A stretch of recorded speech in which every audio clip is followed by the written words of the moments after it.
네, 강의 한번 시작해 보도록 하겠습니다. 지난번에 그 누가복음 10장 25절에 율법 교사의 선한 사마리아인 비유를 말씀을 드렸는데 그 부분을 조금 더 여러분들한테 깊이 들어가서 한번 좀 말씀을 드려보면요. 우리가 이제 율법 교사가 예수를 시험하여 물어보지요. 예수를 시험해서 물어봅니다. 율법 교사는 본인의 질문 자체가 얼마나 잘못된 질문인지조차를 알지 못합니다. 그리고 또 우리는 우리의 삶이 늘 율법교사 같은 삶을 가지고 있고 율법교사와 같은 그런 신앙생활을 늘 해왔죠. 율법교사의 질문은 이겁니다. 내가 무엇을 하여야 영생을 얻으리이까? 영생이신 분을 앞에다 두고 아까 우리 주일 예배 때 우리 담임 목사님이 설교하셨죠. 요한복음 14장 6절에 내가 길이요 진리요 생명이라 이렇게 얘기했습니다. 생명이신 분을 앞에다 두고 율법교사가 시험하여 물어봅니다. 내가 무엇을 하여야 영생을 얻으리이까? 영생이신 분을 앞에 두고 묻습니다. 그러니까 우리가 영안이 열려 있지 않으면 영생이 앞에 있는데 영생인 줄을 알아보지 못하죠. 그러니까 우리가 영안이 열려 있지 않으면 말씀을 들어도 그 말씀을 제대로 깨닫지 못하는 것이 우리 어리석은 인간들이 하는 것이다라는 거예요. 질문 자체가 내가 무엇을 하여야, 그러니까 우리가 무엇을 하여야 영생을 소유할 수 있다라고 착각을 하고 있죠. 그랬더니 예수님께서 말씀하십니다. 율법에 무엇이라 기록되어 있으며 너는 그것을 어떻게 읽느냐? 이 두 가지를 물어봅니다.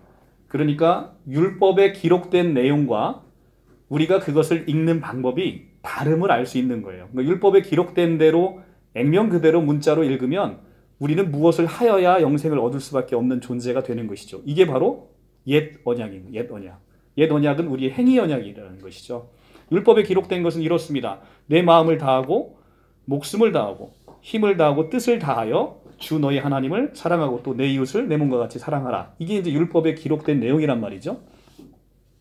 그런데 율법에 기록된 대로 우리가 문자대로 읽으면 우리는 이것을 하여야 영생을 얻는 거예요. 그런데 이것을 하면 실제 영생이 우리에게 주어집니다. 문제는 우리가 이것을 지킬 수가 없고 할 수가 없다는 데 문제가 있다는 거예요. 제가 다라는 단어가 4번 나오는데 이 다라는 단어가 헬라어 단어 홀로스라는 단어를 쓴다라고 말씀드렸어요. 이 홀로스라는 단어는 100에 1개라도 빠지면 안 되는 완벽한 거예요. 그러니까 인간이 감히 할 수 없는 것이 율법에 기록이 되어 있다는 겁니다. 율법에 할 수 없는 걸 되어 있는데 우리가 그것을 지켜서 영생을 얻는다. 이것은 참으로 우매하기 그지없는 질문인 것이죠. 영생이신 분을 앞에다 두고 우리는 그런 질문을 하고 있다는 겁니다. 그러면 우리는 이것을 어떻게 읽어야 되는지를 예수님께서 말씀을 해주십니다. 내 이웃을 내 몸같이 사랑하라 라고 얘기하니까 이 율법교사가 다시 묻습니다. 옳게 보이기 위해서 예수님한테 물읍니다. 자기의 이 질문은 오로지 자기의 행동을 옳게 보이려는 의도 외에는 없는 거예요. 옳게 보이려고 묻습니다. 내 이웃이 누구니까? 당신이 나에게 내 이웃이 누군지 알려주면 내가 마음을 다하고 목숨을 다하고 뜻을 다하고 힘을 다해서 내 이웃을 한번 사랑해 보겠습니다. 라는 태도인 거예요. 이것이 바로 율법교사의 태도이고 우리의 태도인 겁니다. 근데 이 태도를 우리가 보였을 때 우리는 이 방법대로 영생을 얻을 수가 없다. 이것은 옛 언약의 방법인 것이죠. 새 언약으로 오신 그리스도, 생명으로 오신 그리스도를 앞에다 두고 그것을 묻습니다. 그래서 예수님께서 이제 선한 사마리아인 비유를 쭉 말씀하시면서 예수님은 내 이웃이 누구니까라고 자기를 옳게 보이기 위한 율법 교사에게 거꾸로 묻습니다. 누가 강도 만난 자의 이웃이냐? 예수님은 누가 내 이웃이냐를 따지기 전에 누가 강도 만난 자의 이웃이냐? 강도 만난 자라는 것은 아무것도 스스로 할 수 없는 존재에 대한 사람을 물어봐서 그 사람을 도울 수 있는 사람이 누구냐? 누가 강도 만난 자의 이웃이냐? 이것을 먼저 물어보십니다. 그러니까 누가 강도 만난 자이냐라고 물어봤을 때 강도 만난 자 이미 코앞에 있는 거예요. 예수님의 눈앞에는 율법교사가 강도 만난 자로 있는 것이죠. 강도 만난 자의 이웃에 누가 내 강도 만난 자의 이웃이냐라고 해서 누가의 초점이 맞춰져 있습니다. 그 누구라는 것은 바로 선한 사마리아인으로 비유되는 예수 그리스도를 얘기하고 있죠. 그래서 37장에 가서 너도 이와 같이 하라라고 얘기를 할 때 이와 같이 하라는 의미를 성경에서 누가복음 10장 26절에 연결해서 보시면 이렇습니다. 너도 가서 이와 같이 하라라는 지시대명사가 쓰였는데 이 지시대명사를 율법교사가 영적으로 어두워 있으면 나는 내 마음을 다하고 목숨을 다하고 힘을 다하고 뜻을 다해서 내 이웃을 섬기려고 하는 태도로 지시대명사를 읽을 것이고요. 이 지시대명사를 영적으로 열려 있으면 내가 강도 만난 자가 돼서 강도 만난 자가 돼 있는 내 모습을 먼저 발견하고 나에게 그 강도 만난 자를 도우실 분 한 사람을 소망해서 그 선한 사마리아인이 나에게 옴으로 인해서 그 선한 사마리아인과 강도 만난 자가 연합해서 그 연합되어 있는 모습으로 우리가 이웃을 섬기는 이것을 지시대명사로 이해할 거라는 것이죠. 우리는 바로 후자의 모습으로 신앙생활을 해야 된다는 거죠. 내가 먼저 강도 만난 자여서 나 스스로는 아무것도 할 수 없음을 보는 것. 이것이 바로 성경에서 가장 중요한 메시지라는 거예요. 나는 포도나무여 너희는 가지라. 너희가 나를 떠나서는 아무것도 할 수 없음이라 라고 얘기하는 요한복음 15장 5절이 성경에서 얘기하고 있는 인간론에 있어서 가장 핵심적인 메시지라는 겁니다. 그러니까 지난 시간에 우리가 이제 조직신학을 2강을 했어요. 첫째는 하나님이 누구신지. 이것은 이제 신론이라고 우리가 조직신학에서 얘기를 합니다. 신론. 하나님이 누구신지를 제대로 모르고 있다는 거예요, 우리가 예수 그리스도를 믿는 종교인데 예수 그리스도를 믿는 종교에서 예수 그리스도가 정작 누군지를 모르고 신앙생활을 하고 있죠. 선한 사마리아인의 비유를 얘기를 했는데 우리 교회는 성도들이 선한 사마리아인이 되어라 라고 선포를 한다는 겁니다. 우리가 어떻게 선한 사마리아인이 될 수 있냐는 거예요. 우리가 어떻게 내 몸과 마음과 목숨을 다해서 우리가 이웃을 섬길 수 있냐는 거예요.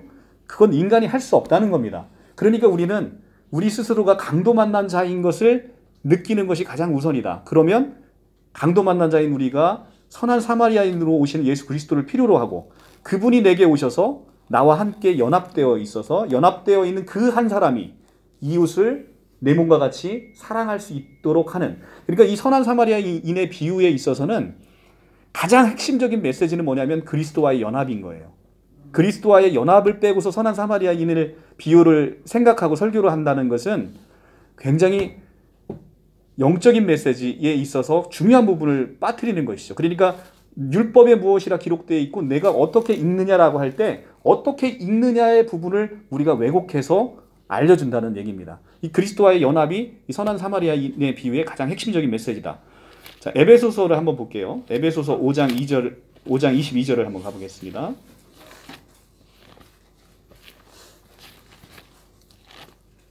에베소서 5장 22절. 여기는 에베소서에서는 놀라운 그리스도와의 연합이 그 사도 바울이 우리에게 전해주는 메시지가 있습니다. 자, 우리가 5장 22절부터 보면 신약 315쪽입니다. 5장 22절에 아내들이여 자기 남편의 복종하기를 죽게 하듯 하라. 남편들이 제일 좋아하는 얘기죠. 남편들이 너무 행복한 얘기입니다. 아내들이여 자기 남편의 복종하기를 죽게 하듯 하라. 25절에 남편들아 아내 사랑하기를 그리스도께서 교회를 사랑하고 교회를 위하여 자기를 주심같이 하라. 이렇게 지금 얘기를 하고 있습니다. 아내들이 굉장히 좋아하는 얘기죠. 22절과 25절에 아내들이 남편에게 섬기는 방법, 남편들이 아내를 섬기는 방법이 나와 있는데 그 사이에 누가 있습니까? 그리스도가 있는 거예요.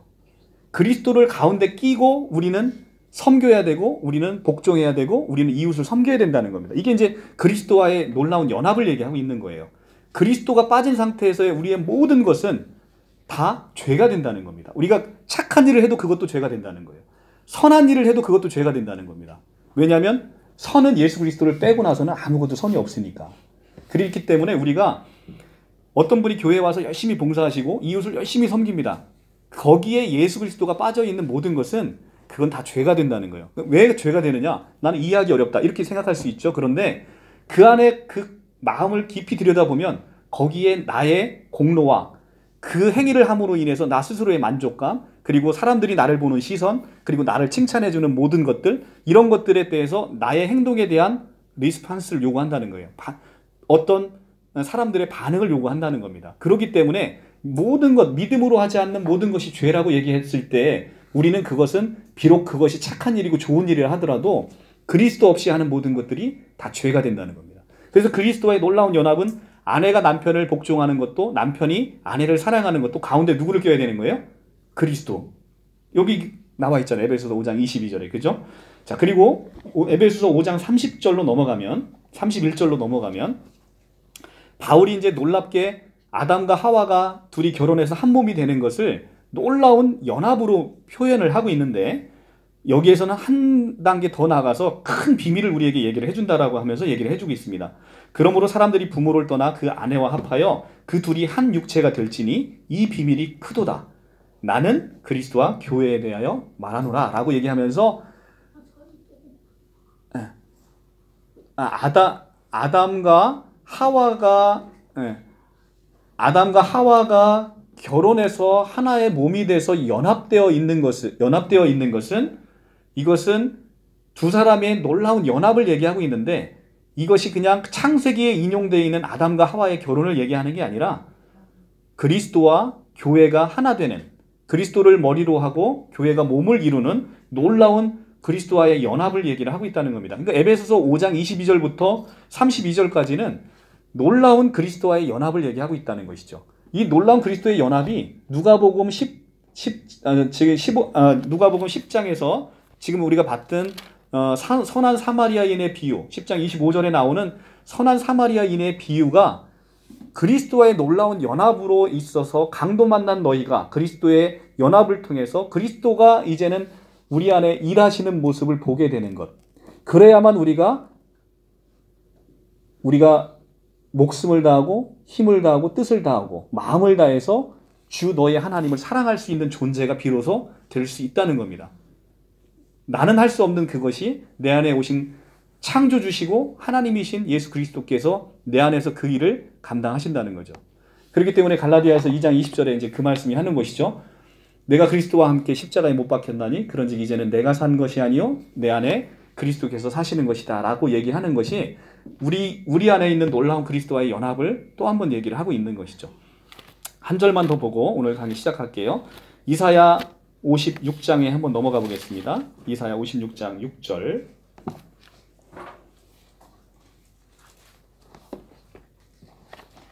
이사야 56장 6절. 구약 1036페이지.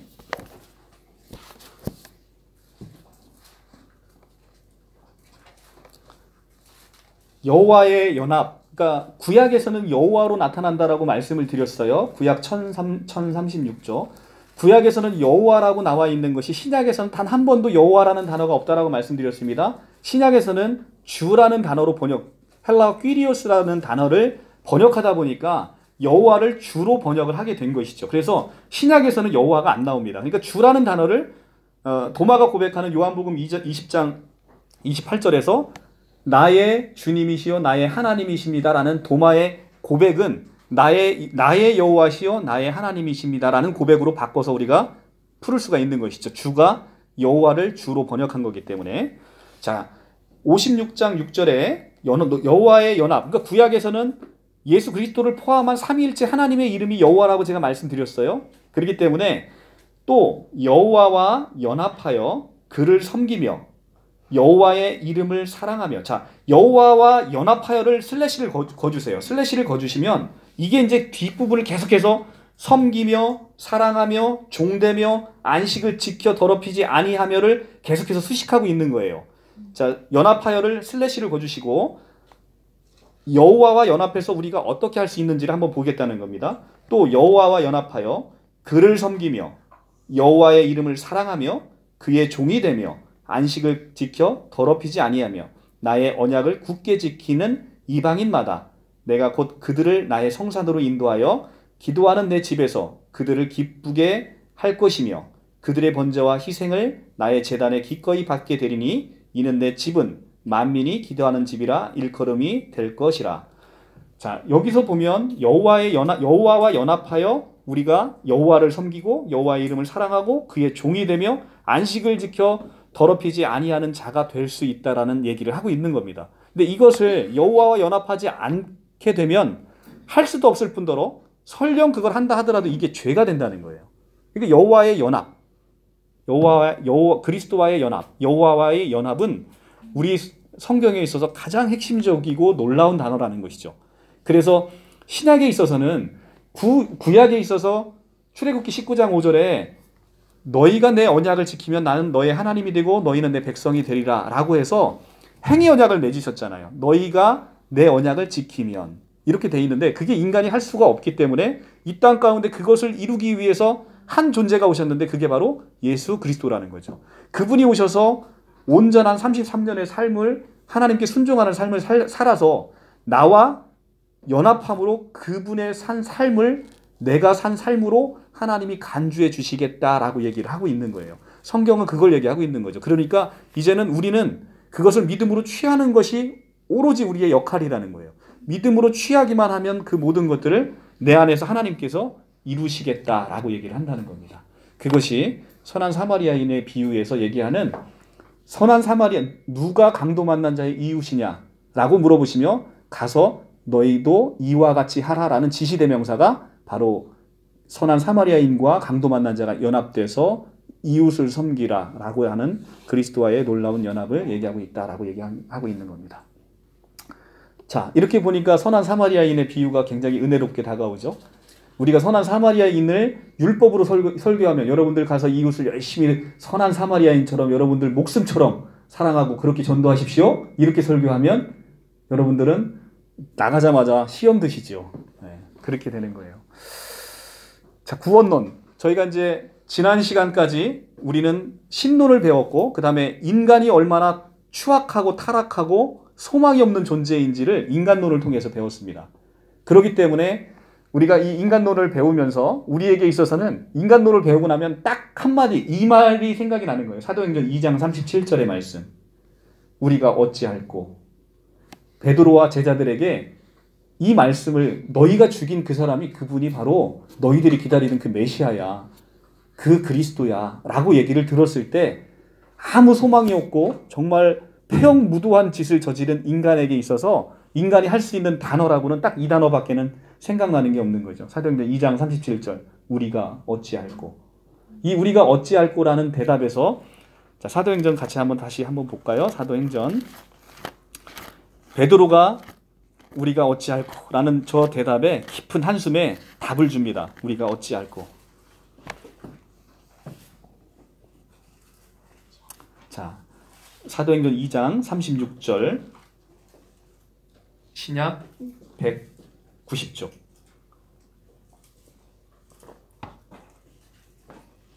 (190쪽) 2장 36절부터 읽겠습니다. 그런즉 이스라엘 온 집은 확실히 알지니 너희가 십자가에 못 박은 이 예수를 하나님이 주와 그리스도가 되게 하셨느니라. 이들이 이 말을 듣고 마음에 찔려 베드로와 다른 사도들에게 물어 이르되 형제들아 우리가 어찌할꼬 하거늘. 베드로가 이르되 너희가 회개하여 각각 예수 그리스도의 이름으로 세례를 받고 죄사함을 받으라. 그리하면 성령을 선물로 받으리니 이 약속은 너희와 너희 자녀 모든 먼데 사람 곧 우리 주 하나님이 얼마든지 부르시는 자들에게 하신 것이라 하고 또 여러 말로 확증하여 권하여 이르되 너희가 이 패역한 세대에서 구원을 받으라 하니 그 말을 받은 사람들은 세례를 받음에 이날 신도수가 3,000이나 더하더라. 이렇게 얘기를 하고 있습니다. 자, 이 너희가 십자가에 못 박은 이 예수를 주와 그리스도가 되게 하셨다라고 얘기를 들으면서 사람들이 마음에 찔려서 우리가 어찌할꼬 이렇게 지금 한탄을 하고 있는 겁니다. 우리가 어찌할꼬? 우리가 할 거는 할 게 뭐 있어요? 세례 받고 예수 믿는 것밖에 할 게 없다는 거죠. 그러면 도대체 우리가 왜 예수를 믿어야 되는지 우리는 지난 시간 배웠죠. 이 BC와 AD를 나눈 그 놀라운 한 사람, 이분이 과연 누구신가? 우리는 쭉 배웠습니다. 구약 시대에 그렇게 약속하시고 오시겠다. 내가 너희에게 우리가 이사야 선지자 방금 56장 6절에 읽었잖아요. 여호와의 연합, 네가 여호와의 연합이 돼서 내가 그 일을 하겠다라고 하면서 오신 여호와, 그분이 바로 예수 그리스도라는 거죠. 호세아 선지자와 이사야 선지자가 나는 여호와라 나 외에는 구원자가 없다라고 얘기하는 그 바로 여호와가 마태복음 1장 21절에 한 아기가 태어났는데 그 아기의 이름을 자기 죄에서 구원할 구원자이랍니다. 그렇기 때문에 예수 그리스도는 그 오시겠다라는 여호와, 구원자, 바로 그분이 예수 그리스도다라고 얘기를 하고 있는 겁니다. 자, 그래서 이 오신 예수 그리스도로 인해서 우리가 구원을 받는다. 그래서 이제 지금부터는 이제 구원론을 이제 들어가게 되는 거예요.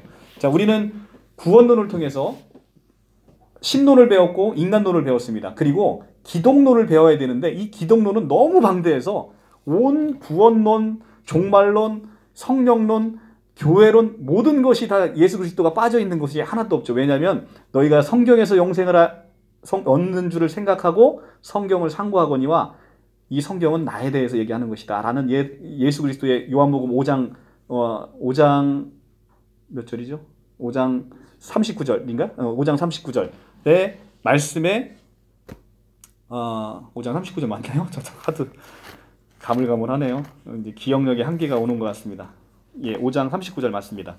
예, 5장 39절에 이렇게 얘기를 하십니다. 그렇기 때문에 이 성경은 예수 그리스도를 빼놓고는 아무것도 없는 거예요. 이 성경은 처음과 끝이 다 예수 그리스도로 시작해서 예수 그리스도로 끝나는 게 바로 이 성경이라는 겁니다. 이 성경에서 여러분들은 기독론을 배울 수 있는 건데 이 기독론을 구원론에서도 또 마찬가지 예수 그리스도가 또 나타나죠. 그래서 구원론을 따로 하지 않고 바로 구원론으로 넘어가는 겁니다. 자, 구원에 대해서 여러분들은 구원이라는 개념이 굉장히 포괄적인 개념이에요. 근데 우리가 이제 생각할 때 워낙 제가 이제 지난번에 인간론을 얘기하면서 구원받지 못한 사람들의 최후가 어떻다라고 했어요? 영원히 꺼지지 않는 유황 불못에 들어가서 거기서 신음하는 누가복음 15장의 말씀을 여러분들 봤잖아요. 그죠? 아브라함 품에 있는 나사로와 거지 나사로와 부자의 비유를 통해서 우리가 구원받지 못한 사람의 최후가 얼마나 극심한지를 여러분들한테 제가 말씀드렸는데, 그러다 보니까 우리가 구원을 그냥 불못에서 구원받는 것이 구원의 전부라고 생각을 하고 있어요. 그런데 실상 우리가 구원받아야 될 것은 너무나 많죠. 일단은 구원론이라는 개념 자체가 굉장히 커요. 우리가 이제 오늘 아마 보게 될 텐데 구원의 서정을 통해서 보면 우리의 구원은 예정부터 하나님이 우리를 구원하기로 작정하시고 예정하신 예정부터 우리를 부르시는 소명, 그리고 우리를 다시 살리시는 중생, 그 다음에 우리의 그 믿음, 그 다음에 회개, 칭의, 성화, 견인, 영화, 이렇게 계속되는 구원의 서정을 전체 스펙트럼을 다 구원이라고 부른다는 거죠. 그렇기 때문에 구원이라는 개념은 굉장히 한 단어로 설명하기 어려운 굉장히 포괄적인 개념인 거예요. 그렇기 때문에 어떤 데서는 성경에서 너희 구원은 이미 이루어졌다라고 과거형 또는 현재 완료형으로 표시되는 데도 있고, 너희가 구원을 이룰 것이다 라는 미래형으로 표시되는 경우가 있다는 거예요. 우리의 기본적인 불못에서의 구원은 조직신학적으로 개혁주의 신앙에서는 그것은 이미 과거형으로 이루어졌다는 겁니다. 우리의 불못으로부터의 구원은 우리가 믿는 순간, 그 순간 이미 우리가 중생이 되고 칭이 됨으로 우리의 구원은, 불못에서의 구원은 이미 과거형, 현재 완료형으로 이루어졌다는 게 개혁주의 신앙의 가장 보편적인 얘기예요. 그런데 우리의 구원은 그것으로 완성이 되지 않는다는 겁니다. 그래서 그 놀라운 얘기가 그 성경에서 한마디로 이제 영어로 이제 표현하면 already but not yet 이라는 단어로 표현을 하는 것이죠. 이게 이제 구원의 역동적인 서정을 얘기하고 있는 겁니다. already, 이미 시작이 됐다는 거예요. 이미 시작이 돼서 여러분들은 구원 받았다는 거예요. 불못으로부터 구원을 받았다는 겁니다. 그런데 not yet, 그러나 아직 다 완성이 되지는 않았다는 겁니다. 이것의 완성은 종말의 때까지 우리가 계속해서 우리가 완전히 몸까지, 우리의 영혼이 구원받았죠. 우리는 영혼만 구원받아서는 안 되는 것이고, 우리는 몸의 부활을 하기 때문에 몸까지 구속받아 구원을 받아야 되는데, 우리의 몸은 늘 죄 짓는 데 있다는 거죠. 여러분들 모습 보십시오. 계속 죄 짓는 상황들이 여러분들의 가슴 속에 계속 있다는 겁니다. 이웃을 미워하는 자마다 살인하는 자인데 우리는 매일매일 살인하고 살잖아요. 그죠? 그렇기 때문에 우리는 몸의 구속은 언제 이루어지느냐? 종말의 때에 not yet, 아직 이루어지지 않았다는 거예요. 그렇기 때문에 성경을 보실 때 어떤 데는 성경에 보면 우리의 구원이 과거형으로 표시되어 있어요. 에베소서 2장 8절에 너희는 그 은혜에 의하여 믿음으로 말미암아 구원을 받았으니 이렇게 과거형으로 되어 있단 말이죠. 과거형으로 되어 있는 표현 already를 얘기하고 있는 거예요. 이미 너희는 불못에서 구원받았다는 겁니다. 그리고 하나님의 백성이 됐다는 거예요. 그런데 not yet 완벽한 모습으로 이루어지지 않았다는 겁니다. 여기를 갖고 공격해서 들어오는 게 바로 구원파인 거예요. 구원파 애들. 여기를 갖고 공격해서 들어옵니다. 야, 너 구원받았다며, 너 의롭게 됐다며, 칭의를 가지고 공격하는 거예요. 칭의를 가지고. 너 의롭게 됐다며, 너 구원받았다며, 근데 왜 네 행실을 봐봐. 네 행실 왜 그 모양 그따위야? 라고 얘기를 하면서 얘기를 하는 거예요. 그러니까 우리의 구원이 여호와 증인도 이 얘기를 계속 하고 있습니다. 우리가 구원받은 우리가 어때, 우리의 모습이 어떻게 그렇게 보일 수 있을까라고 얘기를 한다는 겁니다. 그런데 우리의 신앙 고백은 우리는 여전히 죄인이라는 겁니다. 여전히 죄인이에요. 구원받은 우리도 여전히 죄인이라는 겁니다. 그런데 법정에서 선포되어지는 말씀은 하나님의 법정 판결은 뭐냐면 너희는 무죄하다라는 판결이 이루어진다는 거예요. 무죄한 자가 죄인이 아니라는 얘기는 아닌 거예요. 우리가 사람을 죽입니다. 사람을 죽였을 때 어떤 사람이 자기의 급박한 위험을 피하기 위해서 그 사람을 죽였을 때 우리는 그걸 정당방위라고 얘기합니다. 정당방위를 저지른 사람은 비록 사람은 죽였지만 그 사람은 무죄하다는 판결을 받아요. 그렇다고 그 사람이 사람을 죽인 게 없어지지 않듯 우리의 죄성은 그대로 남아있다는 거예요. 우리 옛사람의 죄성이 그대로 있다는 거예요. 이 옛사람의 죄성이 그런데 언젠가는 not yet, 아직은 아니지만 이 종말의 때에 오면 우리가 그것을 구속받아서 우리의 몸까지도 이제는 영원히 완벽하게 성화가 이루어져서 하나님의 영화로운 영광에 참여할 수 있는 자가 된다는 겁니다. 자, 그렇듯이 구원의 개념은 이렇게 다양한 방법으로 쓰여지고 있다는 겁니다. 자, 여러분들에게 이제 가장 기본이 되는 조직 신학에서 제가 보고 있는 책이 이게 이제 보편적인 개혁주의 신학에서 가장 많이 보는 루이스 벌쿠프의 조직 신학 개론이라는 책인데요. 이제 이거와 더불어서 제가 이제 하나를 더 여러분들에게 보는 것은 이 안토니 A 후쿠마라는 개혁주의 구원론과 개혁주의 종말론을 쓰신 분이신데 이분이 이제 칼빈 신학대학교의 조직 신학 교수이십니다.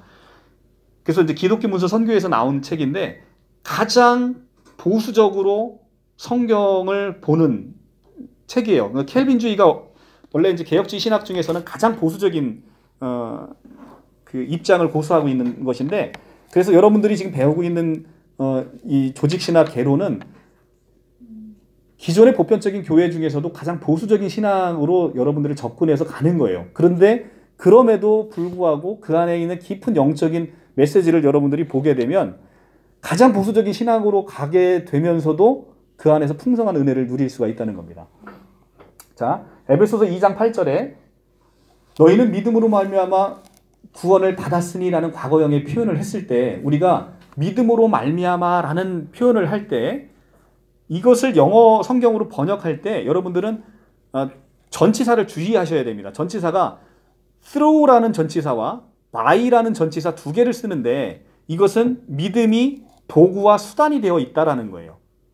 자, 우리가 믿음으로 인한 구원 이렇게 쓸 때 이 단어를 지금 옥스퍼드 석좌 교수로 있는 알리스토 맥그라스, 지금 살아있는 신학자 중에서 가장 위대한 두 사람이 있다라고 했습니다. 하나는 위르겐 몰트만, 하나는 알리스토 맥그라스. 이 두 분이 살아있는 신학자 중에 가장 위대한 신학자라고 얘기하는데, 알리스토 맥그라스의 이신칭이라는 그 책을 보면 알리스토 맥그라스 교수는 뭐라고 얘기하냐면 믿음으로 인한 구원 이렇게 부르지 말라는 거예요. 이렇게 부를 때 믿음으로 인한 구원이라고 얘기하면 이것은 사람이 자기 믿음을 쌓아서 믿음으로 구원에 이른다라는 사람의 공로가 들어가는 표현이라는 거예요. 그래서 알리스토 맥그라스는 이것을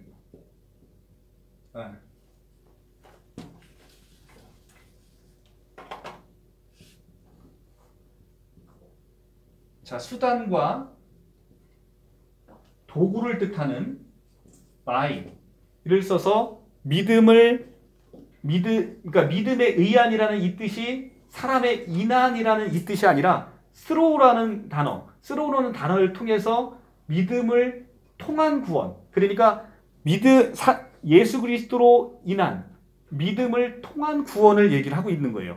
예수 그리스도로 인해서 믿음을 통한, 그러니까 믿음은 결국은 뭐만 되는 거예요? 그 예수 그리스도의 공로를 우리가 받는 통로에 지나지 않는 거예요. 통로. 네, 통로에 지나지 않는다는 겁니다. 그 통로에 지나지 않는 그것. 그래서 알리스트러 맥그라스는 믿음을 통한 구원을 얘기하고 있지, 믿음으로 인한 구원이라는 단어 속에는 우리가 사람의 공로가 들어갈 수 있는 것을 굉장히 철저하게 배격을 하고 있다라고 얘기를 하고 있습니다. 자, 그런데 그러면 우리가 이 믿음이라는 것을 통로로 해서 믿음만 있으면 구원을 받는데, 이 믿음이라는 걸 도대체 어떻게 믿음이라는 게 생길 수 있느냐라는 겁니다. 성경에는 모든 게 답이 있을까요? 없을까요? 성경에는 모든 게 답이 있죠. 로마서 10장 13절에 가보겠습니다. 로마서 10장 13절. 우리가 믿음을 통해서 믿음을 통한 구원을 이룰 수 있는데, 그러면 우리는 어떻게 이 믿음이라는 것을 우리가 가질 수 있는지가 성경에 나오죠. 로마서 10장 13절에 253쪽에 가면, 누구든지 주의 이름을 부르는 자는 구원을 받으리라. 자, 누구든지 주의 이름을 부르는 자는 구원을 받는다라고 얘기를 합니다. 그런데 그 밑에부터 이제 나옵니다. 그런데 그런즉 그들이 믿지 아니하는 자를 어찌 부르리요? 듣지 못하는 이를 어찌 믿으리요? 전파하는 자가 없이 어찌 들으리요? 보내심을 받지 아니하면 어찌 전파하리요? 라고 얘기를 합니다. 그래서 17절에 가면, 그러므로 믿음은 들음에서 나며 들음은 그리스도의 말씀으로 말미암느니라, 이렇게 결론을 맺습니다. 자, 그러면 우리는 믿음을 통해서 구원에 이르는데, 믿음을 통해서 구원을 이루는데 이 믿음이라는 걸 도대체 어떻게 우리 마음 가운데 생길 수가 있겠냐는 거예요. 이것은 믿음은 들음에서 난다는 거예요. 들음은 뭘 들어야, 그러니까 아무거나 들으면 그럼 믿음이 생기냐? 그렇지 않다는 거죠. 뭐를? 그리스도의 말씀. 그리스도의 말씀을 들어야만 여러분 다 가운데 그 말씀을 들으면 믿음이 생긴다는 거예요. 그러니까 여러분들이 정말로 악착같이 모여서 같이 기도하고 그리스도의 말씀을 사모해서 이 교회 가운데 나오시는 이유가 바로 이거죠.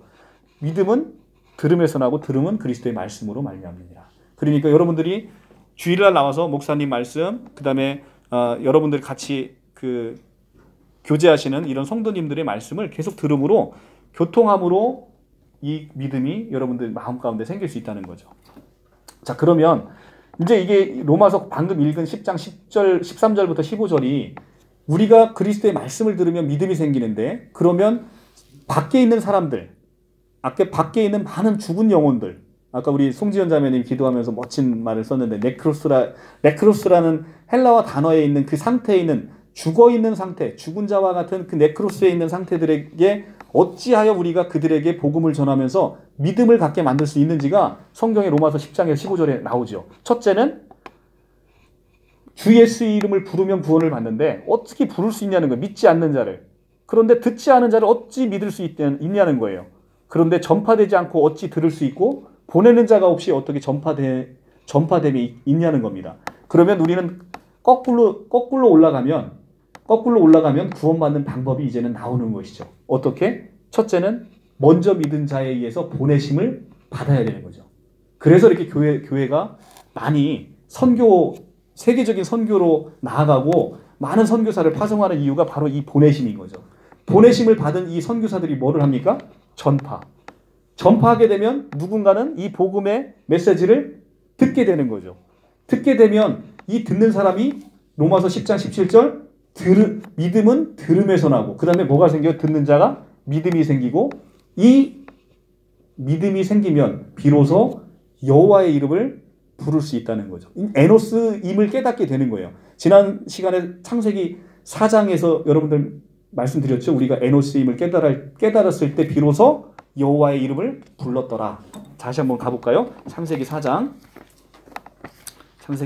넘어가 보면, 에노스라는 단어는 깨지기 쉬운이라는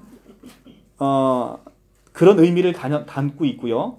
죽을 수밖에 없는 존재라는 뜻을 가지고 있습니다. 이 에노스임을 깨달았을 때 우리가 여호와의 이름을 부를 수 있는데, 4장 26절, 창세기 4장 26절에 가면,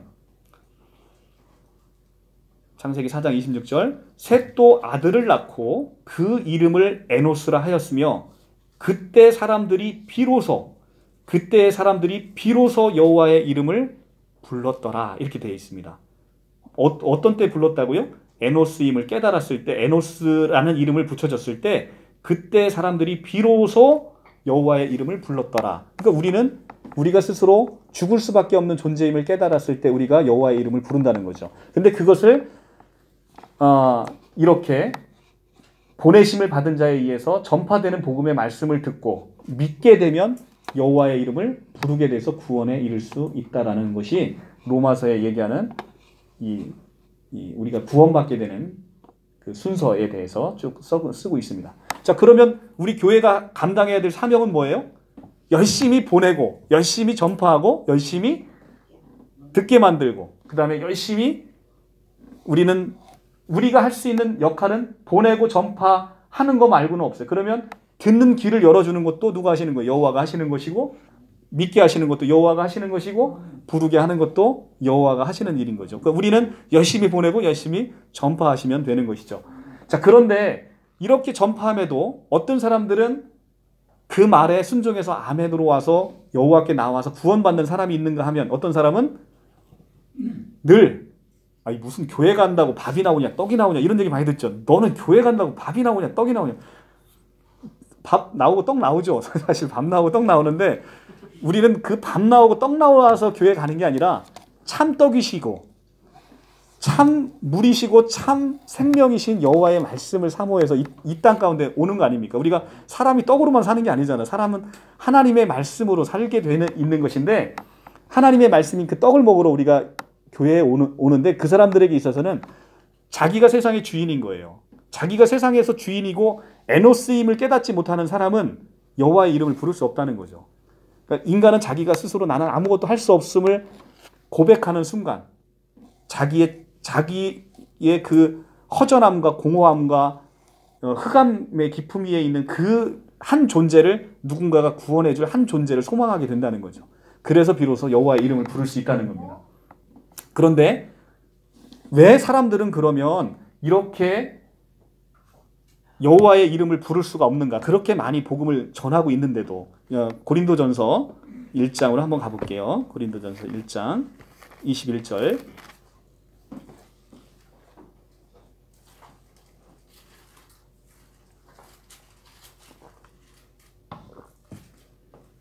(264조) 1장 21절 하나님의 지혜에 있어서는 이 세상이 자기 지혜로 하나님을 알지 못하므로 하나님께서는 전도에 미련한 것으로 믿는 자를 구원하시기를 기뻐하셨도다 라고 얘기를 합니다. 하나님의 지혜에 있어서는 이 세상이 자기 지혜로 하나님을 알지 못하는 거예요. 스스로 하나님을 알기가 어렵다는 겁니다.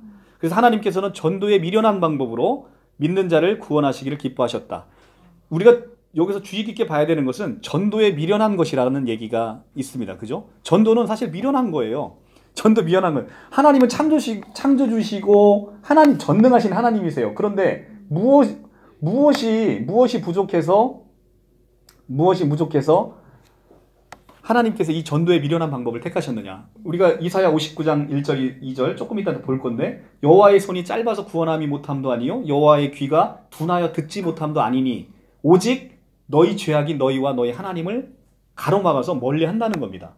여호와의 손이 짧아서 구원하지 못함이 아니고 능력이 없어서 구원을 못하는 게 아닌 거예요. 그런데 전도에 미련한 방법으로 하나님은 사람들을 구원하기를 기뻐하셨다는 겁니다. 왜 그러냐면 여호와께서 다 이루어 놓으셨어요 이미. 그런데 거기에 그 놀라운 구원의 엄청난 역사에 여러분들을 초대하고 계시는 거죠. 여러분들을 초대해서 그 구원의 모든 역사를 너가 했다라고 칭찬하기 위해서 우리를 참여시키는 거예요. 정작 구원은 그러니까 우리가 이제 이 얘기를 할 때 가장 많이 쓰는 표현이 그거죠. 어린아이를 있어요. 어린아이가 너무 이뻐요. 어린아이가 아무것도 할 수 없잖아요. 그런데 부모가 정작 다 해놓고 아기가 마지막에 어떤 집을 졌는데 아이가 한 건 아무것도 없어요. 근데 아이가 한 것은 맨 마지막에 거기 손가락을 하나 딱 얹어 놓은 거예요. 그런데 부모는 그 아이를 칭찬해 주잖아요. 네가 이걸 잘했다고 박수를 막 쳐주지 않습니까? 그죠? 우리가 바로 그런 거라는 거예요. 하나님께서 다 해놓으셨어요. 그런데 그것을 우리가 이룬 것으로 우리의 공로로 봐주시기 위해서 전도의 미련한 방법으로 하나님의 구원의 역사에 인간이 동참하시기를 원하신다는 거죠. 자, 그런데 이 전도의 미련한 방법으로 믿는 자들 구원하시길 기뻐하셨기 때문에 우리는 아까 그 로마서에 얘기한 대로 보내심과 전파함, 이것이 바로 전도잖아요. 보내심과 전파함, 이것이 바로 전도인데 전도를 해야 되는 이유가 이 고린도전서 1장 21절에 나와 있습니다. 그런데 이렇게 복음이 전파돼도 전해져도 믿지 못하는 이유가 고린도 후서 4장 4절에 있습니다. 고린도 후서로 가볼게요. 고린도 후서 4장 4절에 가면 289쪽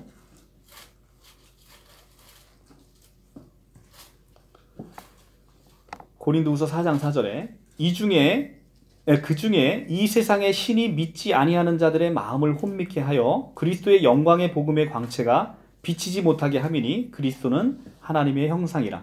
4장 3절부터 보면 만일 우리에게 복음이 가려져 있으면 망하는 자들에게 가려진 것이다 라고 얘기하면서 이 세상의 신이 믿지 아니하는 자들의 마음을 혼미케 하여 그리스도의 영광의 복음의 광채가 비치지 못하도록 한다는 겁니다. 그러니까 이 세상의 주관자가 누구라는 거예요? 공중권세 잡은 자. 그게 바로 사탄이고 마귀인 거잖아요. 그래서 우리는 두 세상을 보고 있는 거예요. 하나는 마귀의 세상, 하나는 이미 already라고 돼 있는 하나님의 예수 그리스도와 세례 요한이 예수님의 공생의 사역 중에 가장 먼저 하신 말씀이 뭐예요? 회개하라, 천국이 가까웠다. 회개하라, 하나님의 나라가 가까이 왔다는 거예요. 하나님의 나라가 이미 already 도래했다는 겁니다. 예수 그리스도의 십자가의 죽으심과 부활로 도래했다는 거예요. 그래서 우리는 마귀의 세상도 있고 하나님의 세상도 있는데 우리가 하나님의 세상에 갈 것인지 마귀 세상에 있을 것인지를 우리가 이 두 세상을 같이 보게 된다는 거예요. 그런데 이 세상의 신은 사탄의 세력이 잡고 있어서 이들의 눈을 어둡게 만든다는 거예요. 그래서 하나님의 품으로 돌아가는 거예요. 그러니까 마귀의 유일한 목적은 뭐냐면 죽을 때까지 너는 나와 같이 불못으로 가야 돼. 이것이 마귀의 가장 큰 목적이에요. 너는 죽을 때까지 나랑 불못에 가야 돼. 라고 사람들의 눈을 가리었기 때문에 이 가려진 눈으로 인해서 복음이 전해져도 복음이 그들의 귀에 들리지 않는다는 거죠. 자, 이사야 59장 1절 말씀 다시 가서 한번 같이 볼게요. 이사야 59장 1절 1040쪽 구약 1040쪽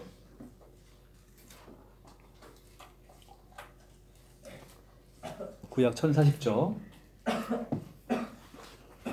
왜 우리가 복음을 전해도 복음이 그 사람들 마음 가운데 접하기가 어려운지를 한번 볼 수 있어요. 59장 1절에 여호와의 손이 짧아 구원하지 못하심도 아니요 귀가 둔하여 듣지 못하심도 아니라 오직 너희 죄악이 너희와 너희 하나님 사이를 갈라놓았고 너희 죄가 그의 얼굴을 가리어서 너희에게서 듣지 않으시게 함이니라. 결국은 우리 죄악 때문에 하나님과 우리 사이가 갈라짐을 당한다는 거예요. 우리의 죄악 때문에. 이 우리의 죄악 때문에 우리가 하나님과 갈라져서 이제는 하나님에게 멀어진다는 겁니다. 그래서 여호와께서 자기의 독생자이신 예수 그리스도를 이 땅 가운데 보내셔서 우리의 모든 죄악을 없게 만드심으로 이제는 우리가 여호와와 화평을 누리게 될 수 있는데 그 사실을 우리의 죄악이 너무 관영해서 그리고 우리가 하나님께 다시 나아가는 회개의 삶을 통하지 못하기 때문에 이렇게 계속해서 죄악 가운데 놓여 있다는 겁니다. 요한복음 3장 19절에서 20절에도 똑같은 말씀이 있습니다. 그 정죄는 이것이니 곧 빛이 세상에 왔을 때 사람들이 자기 행위가 악함으로 빛보다 어둠을 더 사랑한 것이니라. 악을 행하는 자마다 빛을 미워하며 이렇게 되어 있죠. 그러니까 요한복음 3장 19절에서도 우리는 빛 가운데 예수 그리스도가 광명한 빛으로 우리 가운데 오셨어요. 근데 어둠을 더 사랑하기 때문에 우리는 죄악 가운데 있으니까 자기 행위가 악함으로 빛보다 어둠을 더 사랑하게 된다는 거예요. 그렇기 때문에 이제 가끔 우리가 이제 복음 전하시면 여러분들 그런 얘기 들어보신 적 있을 거예요. 나는 죄가 많아서 교회 못 나가 이렇게 얘기하시는 분들 정말 보신 적 있을 거예요. 그죠? 이 교회를 소개시켜 주신 중개사님이 그 얘기 하시더라고요. 우리 목사님하고 저하고 하나님의 인도하심을 통해서 이 복덕방을 딱 갔는데 거기 중개사님이 딱 그러더라고요. 자기는 교회 나오시죠 이렇게 얘기했더니 자기는 죄진 게 너무 많아서 교회를 못 나간대요. 죄진 게 많으니까 교회 나오셔야죠. 이 교회는 깨끗한 사람이 오는 게 아니잖아요. 그러니까 마태복음에서 뭐라 합니까? 의사에게는 환자가 필요 없다는 거예요. 아니 환자에게는 잠깐 거꾸로 얘기했네요. 환자에게는 의사가 필요 없다는 거예요. 환자에게는 의사가 필요 없다. 나는 의인에게는 예수가 필요 없는 거예요. 나는 죄인을 부르러 온 거지 의인을 부르러 온 게 아니라는 겁니다. 자, 우리가 마태복음 한번 같이 볼까요? 마태복음 아마 9장에 있나요? 네. 예, 9장 12절에 있네요. 9장 12절 13페이지.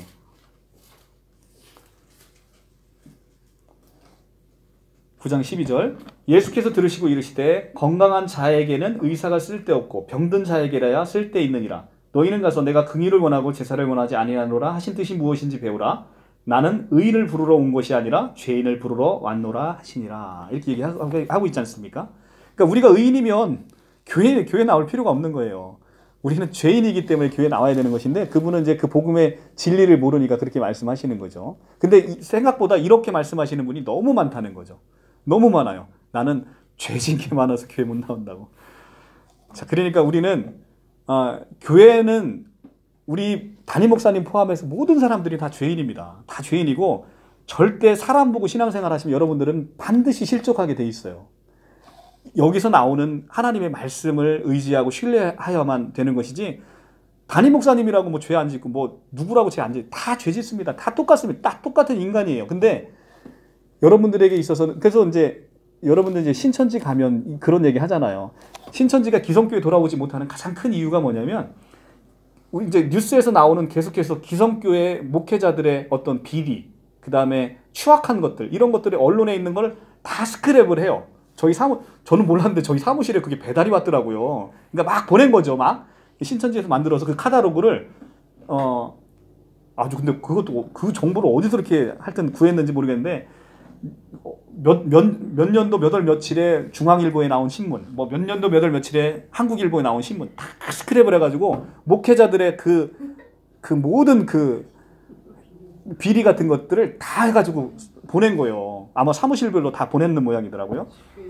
근데 교회마다 다 보내고 그러니까 사람들이 그걸 보니까 여기 말씀이 틀렸어도 교회로 돌아가면 교회 가면 정말 더 흉악한 놈들이 있구나. 그러니까 교회 들어가기 어려운 거예요. 근데 사실 교회는 다 더러운 사람들이 모여 있는 곳입니다. 더러운 사람들이 모여 있지 않으면 올 필요가 없다라고 얘기하는 거죠. 죄인을 부르러 오셨기 때문에 다 죄인들이 온 곳이죠. 그렇기 때문에 여러분들은 우리가 죄인임을 고백할 때 그때 여호와의 도우심과 필요하심, 그 선한 사마리아인, 내가 강도 만난 자인 것을 고백할 때 비로소 선한 사마리아인이 나에게 필요하구나라는 것을 여러분들이 고백하게 된다는 거죠.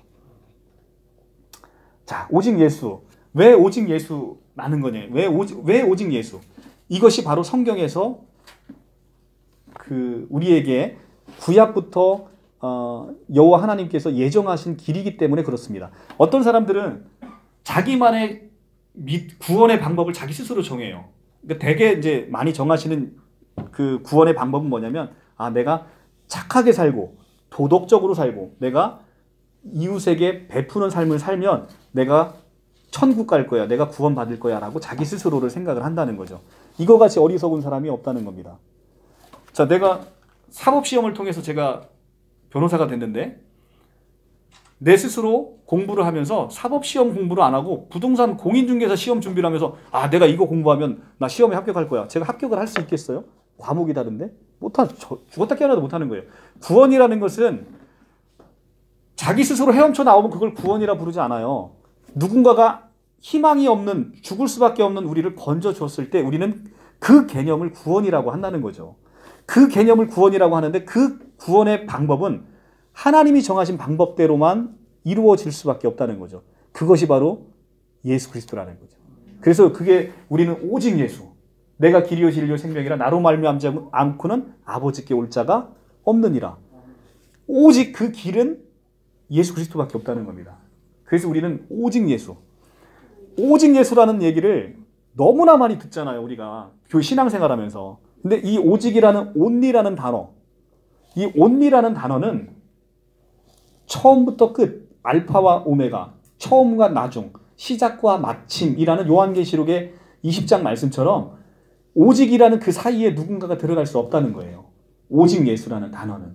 그런데 우리는 너무나 많이 오직 예수라는 이 단어 안에 너무나 많은 우리의 구세주와 우리의 구원자를 두고 있다는 겁니다. 심지어는 그게 이단 사이비 교주뿐만 아니라 돈이든 명예든 권력이든 이 사이에 오직 예수 안에 오직 예수가 시작과 마침인데 이 사이에 너무 많은 것들을 우리의 구원자로 두고 있다는 겁니다. 내가 돈 많이 벌으면 이 돈이 나를 구원해 주겠지. 내가 권력이 높은 데 가면 제가 드라마 굉장히 좋아하는데요.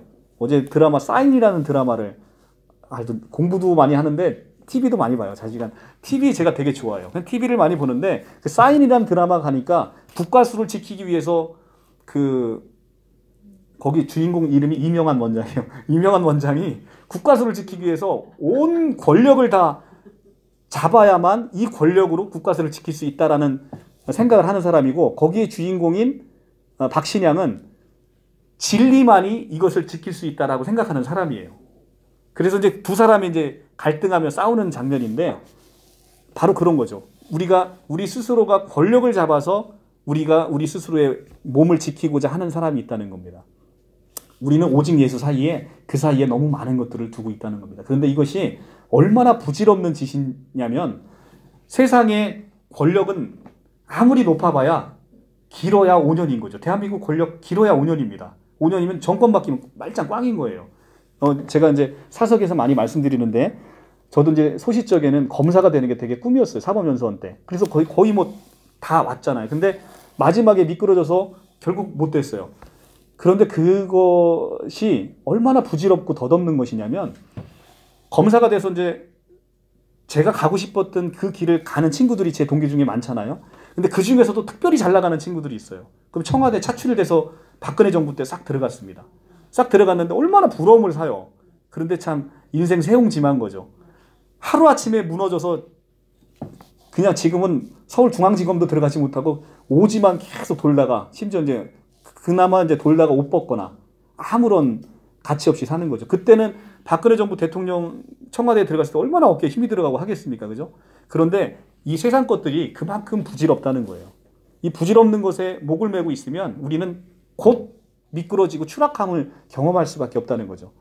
오로지 바뀌지 않는 그 진리, 예수에게 매달릴 때만 우리에게 그 소망이 생긴다는 겁니다. 그래서 오직 예수만이 우리의 구원의 길이다. 다른 이로서는 구원받을 수 없나니 천하 사람 중에 구원받을 만한 다른 이름을 우리에게 주신 일이 없습니다. 라고 얘기를 합니다. 다른 이로서는 구원받을 수 없나니 천하 사람 중에 구원받을 만한 다른 이름을 주신 적이 없다는데 도대체 대한민국에는 왜 이렇게 구원받을 만한 이름이 많아요? 이만희 선생님, 안상홍 하나님, 장길자 여자 하나님. 도대체 근데 또 이게 희한한 게 그러면 예를 들어 이만희 선생님이 구원의 길이면 장길자 선생님하고 둘이 싸워야 되잖아요. 왜냐하면 여기도 하나님, 저기도 하나님, 여기도 예수님, 저기도 예수님이면 누가 진짜 하나님이고 예수님인지 진검승부해야 되잖아요. 근데 자기들끼리는 엄청 친하게 지내요. 그게 너무 희한하지 않아요? 자기들끼리 너무 친해요. 통일교하고 그 신천지하고 얼마나 친하게 지내는지 알아요? 정말 친합니다. 서로 전혀 타치 안 해요. 정말 친하게 지내요. 형제 마냥 친하게 지냅니다. 그런데 통일교의 문선명 교주는 자기가 하나님인데 그 문선명이 하나님이든 이만희가 하나님이든 둘 중에 하나는 싸워서 피 터지게 싸워야 되는데 자기들끼리는 참 친하게 잘 지내요. 이게 바로 그런데 그럼에도 불구하고 우리는 여기서 이렇게 재미있게 얘기를 하지만 그들에게 있어서 그게 절대 진리인 것처럼 우리 영을 사로잡아서 받아들인다는 거예요.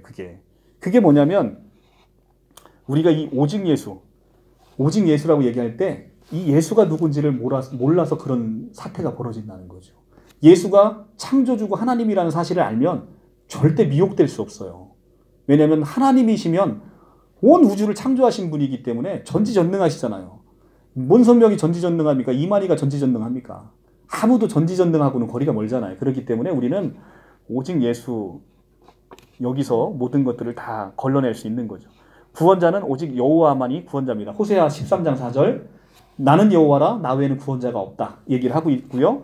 이사야 43장 11절에도 나는 여호와라 나 외에는 구원자가 없다라고 얘기하셨는데 마태복음에서 한 아이가 우리에게 왔는데 이 아이 이름을 예수라 하라. 그가 자기의 백성들을 죄에서 구원할 구원자이심이라 라고 얘기를 합니다. 여호와 외에는 구원자가 없는데 그 여호와가 한 아기로 우리에게 오셔서 이 아기가 우리의 구원자가 됐다는 겁니다. 사람은 구원자가 될 수 없다는 겁니다.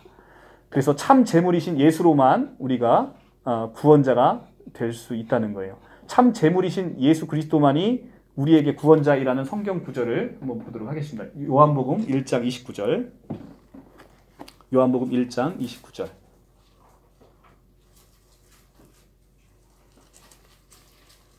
(143조) 자, 요 성경 구절 요 밑에까지만 보고 잠깐 쉬었다가 하겠습니다. 요한복음 1장 29절. 이튿날 요한이 예수께서 자기에게 나아오심을 보되 이르되 보라 세상 죄를 지고 가는 하나님의 어린 양이로다. 이렇게 얘기를 합니다. 세상 죄를 모든 죄를 지고 가는 하나님의 어린 양. 자, 그러니까 우리가 이제 구약 성경에서 계속해서 죄를 구원받을 때 사용되어지는 예표가 뭐예요? 어린 양. 그러니까 출애굽 때 어린 양의 피를 좌우 문설주와 임방에 바르죠. 그런데 그 어린 양의 피가 발라진 곳을 첫 장자의 심판에서 6월에서 넘어갑니다. 그러니까 어린 양의 피가 바로 구원해내는 우리의 참 제물이기 때문에 그렇다는 거예요. 근데 이 참 제물이시 참 제물로 오신 분이 바로 예수 그리스도라는 거예요. 그러니까 예수님은 딱 두 가지가 성취되어야만 구원자가 될 수 있는 거예요. 첫째는 나는 여호와라 나 외에는 구원자가 없다라고 하니까 첫째는 누구여야 되는 거예요. 여호와이어야만 구원자가 되는 거예요. 또 하나는 사람이어야만 구원자가 되는 거예요. 오늘 오전 설교 때 목사님 말씀하신 바로 그거 창세기 2장 17절 너희가 선악과를 먹는 날에는 정령 죽으리라 라고 하니까 누가 죽어야 제물이 되는 거예요? 사람이 죽어야 제물이 되는 거예요. 그러니까 예수님은 성경의 그 교리상으로도 참 하나님이고 참 사람일 수밖에 없는 거예요. 여호와 외에는 구원자가 없다고 하니까. 그러니까 딱 두 가지의 성질을 같이 함께 갖고 있는 사람만이 비로소 우리에게 참 제물이고 참 구원자가 될 수 있는 거죠. 그게 바로 예수 그리스도라는 거예요. 히브리서 9장 11절에서 12절. 히브리서 9장 11절에서 12절.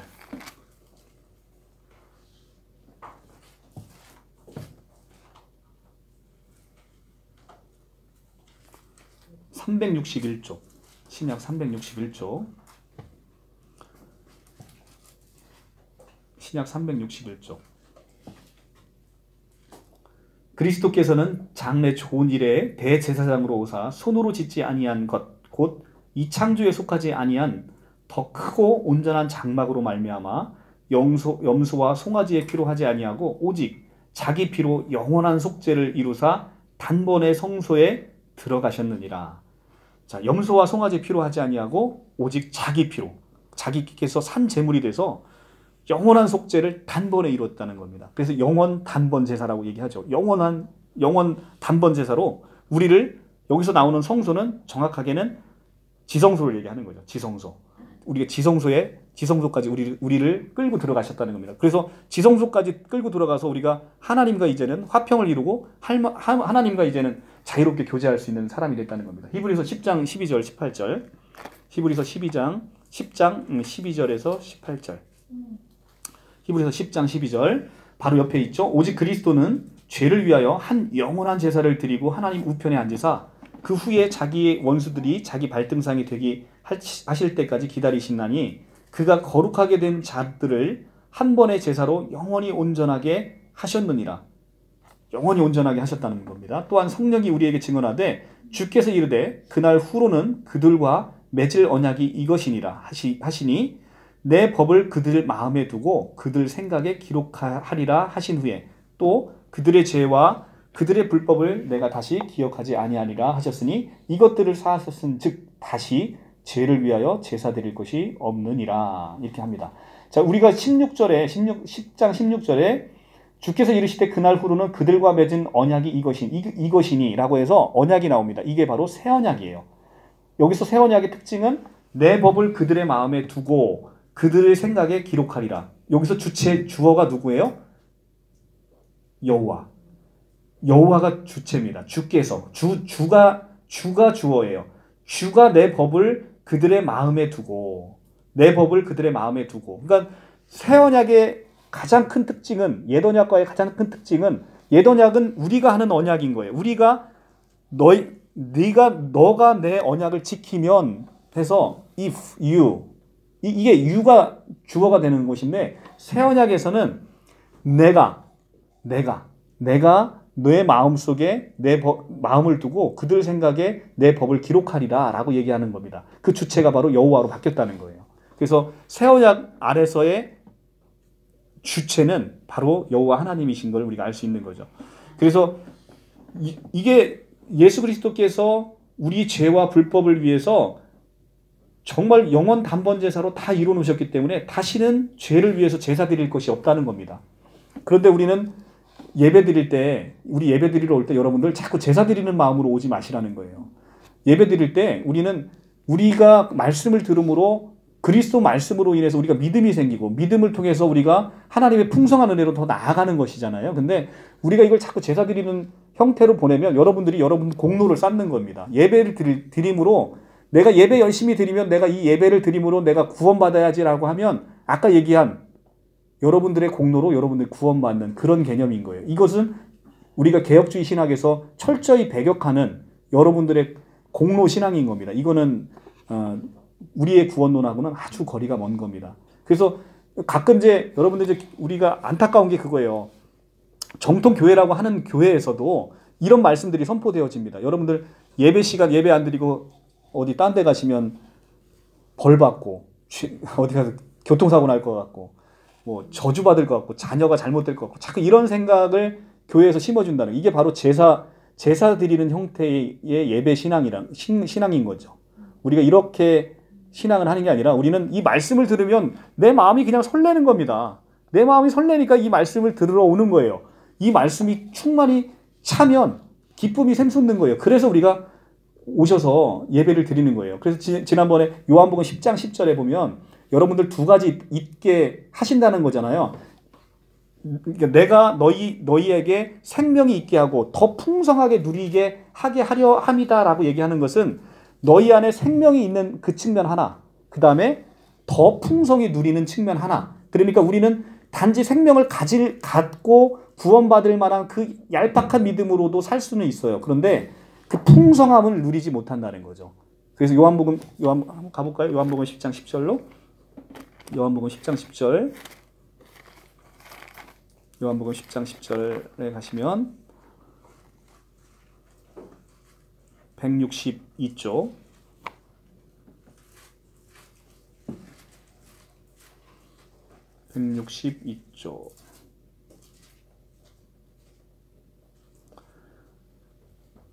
도둑이 오는 것은 도둑질하고 죽이고 멸망시키려는 것뿐이요 내가 온 것은 양으로 생명을 얻게 하고 그시고 더 풍성히 얻게 하려 하는 것이라. 자, 내가 온 이유는 두 가지예요. 하나는 생명을 얻게 하고 또 하나 더 풍성히 얻게 하려 하는 겁니다. 그래서 생명을 얻는 자가 있고요. 더 풍성히 얻는 자가 있다는 겁니다. 여러분들 우리가 날마다 교회 와서 말씀 듣는 이유는 이 풍성한 생명을 더 풍성하게 누려서 늘 기쁨으로 넘쳐나기를 원하는 마음으로 우리가 오는 것이죠. 우리가 제사 드리러 교회에 오는 거 아니라는 겁니다. 자, 우리 예수 믿는 사람들은 모든 것이 자유함을 얻었잖아요. 아까 진리가 너희를 자유케 한다라고 얘기합니다. 우리가 예수 믿는 사람들이 왜 이사 갈 때 손 없는 날 안 보잖아요. 그러니까 싸게 이사 갈 수 있잖아요. 남들 비싼 손 없는 날 가니까 엄청 비싸게 이사 가는데 우리는 싸게 갈 수 있어요. 자유함을 누리신다. 근데 제가 손 없는 날, 저는 항상 손 있는 날 갔거든요. 제가 잘못된 거 있나요? 손 엄청 많은 날 갔어요, 저는. 이사 갈 때 아무것도 안 보고 가니까 손이 너무 많을 거예요. 그런데 그 손 많은 날 갔는데 집에 안 되는 거 없더라고요. 가끔 형광등 나가는 거 외에는 안 되는 거 별로 없어요. 그러니까 우리가 이제 예수 믿는 사람들의 자유함은 이런 거예요. 그러니까 우리가 그리스도의 그 풍성한 은혜 안으로 가게 되면 세상에서 우리를 속박했던 모든 것에서 우리가 해방될 수 있는 겁니다. 자, 예수가 십자가에 죽으심으로 그가 우리를 흑암의 권세에서 건져내서 그의 사랑의 아들의 나라로 옮기셨으니 그 아들 안에서 우리가 속량 고초의 사함을 얻었도다라는 골로새서 13장 14절 말씀을 보시면 예수 그리스도가 십자가 죽으심으로 우리가 이미 흑암의 권세에서 건져내서 아들의 사랑의 나라로 옮기셨으니 여기도 시제가 뭐예요? 과거. 자, 우리가 이미 아들의 사랑의 아들의 나라로 옮겨졌다는 거예요. 그러니까 이 옮겨졌다라는 이 표현은 우리가 불못에서 이미 구원받았다라는 그 구원의 측면. 그러니까 우리는 이미 사랑의 아들의 나라로 옮겨졌기 때문에 우리가 구원을 걱정할 필요는 없는 거예요. 여러분들. 그러니까 우리가 가장 심각하게 이단에 빠지는 가장 중요한 이유는 뭐냐면 구원의 확신이 없어서 그래요. 왜냐면 우리 교회 가니까 좀 목사님 말씀이 좀 부족해 보여. 그러니까 내가 막 뜨거운 믿음도 안 생기는 것 같아. 그런데 저쪽 교회 가니까 좀 말씀이 좋은 것 같아. 그러니까 거기 가면 뭐 구원이 있는 것 같아. 우리 교회에 없는 구원이 그 교회는 있는 것 같아. 이런 생각 갖다 보니까 여러분들이 자꾸 이단에 미혹되는 거예요. 신천지 말씀이 얼마나 좋은지 알아요? 여러분들 진짜 들어보면요. 귀에 쏙 들어와요. 엄청 좋아요. 그러니까 거기 가면 구원이 있을 것 같은 거예요. 왜냐하면 기성교회 목사님 맨날 너 예배 빠지면 기도 안 하면 너 새벽교회 안 나오니까 너 지옥 갈 거야. 맨날 이런 얘기 듣다가 거기 가니까 말씀이 너무 좋은 거예요. 그러니까 간단 말이죠. 그러니까 우리가 구원의 확신을 성경 안에서 찾지 못해서 그런 거예요. 성경은 명확하게 뭐라고 얘기합니까? 그가 우리를 흑암의 권세에서 건져내사 그의 사랑의 아들의 나라로 옮기셨으니. 시제가 뭐예요? 시제가 과거예요. 과거. 이미 우리는 옮겨졌다는 거예요. 언제? 2000년 전에 예수 그리스도의 십자가의 죽으심과 부활하심으로 이미 그것이 성취되었다는 겁니다. 이걸 내가 믿음으로 취할 때 우리는 이미 그 세계로 아들의 사랑의 나라로 옮겨진 구원의 확신을 가지고 살 수 있다는 겁니다. 근데 이 사랑의 나라로 옮기셨는데 이것의 효과를 보면 여러분들 놀랍다는 거죠. 이 효과는 정말로 우리가 하늘의 모든 것들을 상속받은 상속자로서 하늘의 좋은 것이 이미 우리에게 주어졌다는 거예요. 그러니까 여러분들이 이 하늘의 놀라운 상급이 여러분들이 주어진 게 얼마나 놀라운지를 확인해 보면 다른 무엇인가를 구할 이유가 없어요. 정말로. 돈도 명예도 권력도 아까 얘기했지만 한순간에 지나가는 안개와도 같은 거죠. 이 안개와도 같은 것에 여러분들이 소망을 두고 살 이유가 전혀 없다는 겁니다. 자, 마치고 한 10분 쉬었다가 은혜 구원부터 다시 들어가겠습니다.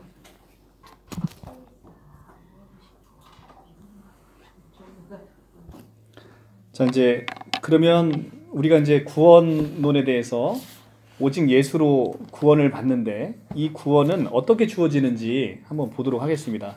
저희가 이제 아까 이제 율법 교사의 누가복음 10장에서 제가 여러분들한테 말씀드렸잖아요. 율법 교사는 생명이신 분을 앞에다 두고 내가 무엇을 하여야 영생을 얻으리까 이렇게 물어보잖아요. 무엇을 하여야. 그 질문이 얼마나 우매하고 어리석은 것이라는 것이 우리의 구원은 무엇을 해서 얻어지는 게 아니라 은혜 구원으로 주어지는 거죠. 은혜. 너희는 그 은혜에 의하여 믿음으로 말미암아 구원을 받았으니 이것은 너희에게서 난 것이 아니요 하나님의 선물이라 이렇게 하잖아요. 하나님의 선물은 공짜니까 하나님의 선물인 거예요. 돈 주고 사면 그건 하나님의 선물이라고 하지 않죠. 우리가 공로로 구원받으면 그것은 우리의 삭신 거예요. 삭세 대가로 구원을 받은 겁니다. 근데 우리는 그렇게 받는 게 아니라 은혜로 공짜로 거저 받는다는 거죠. 자, 사도행전 16장 14절을 한번 볼게요. 사도행전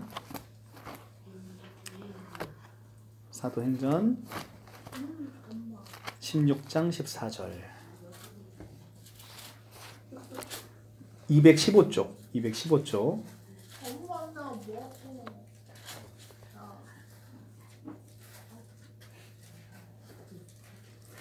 215쪽 두아디라시에 있는 자세곡감 장사로서 하나님을 섬기는 루디아라고 하는 한 여자가 말을 듣고 있을 때 베드로의 말을 듣고 있을 때 주께서 그 마음을 열어 바울의 말을 듣고 있을 때 주께서 그 마음을 열어 바울의 말을 따르게 하신지라 이렇게 얘기를 합니다.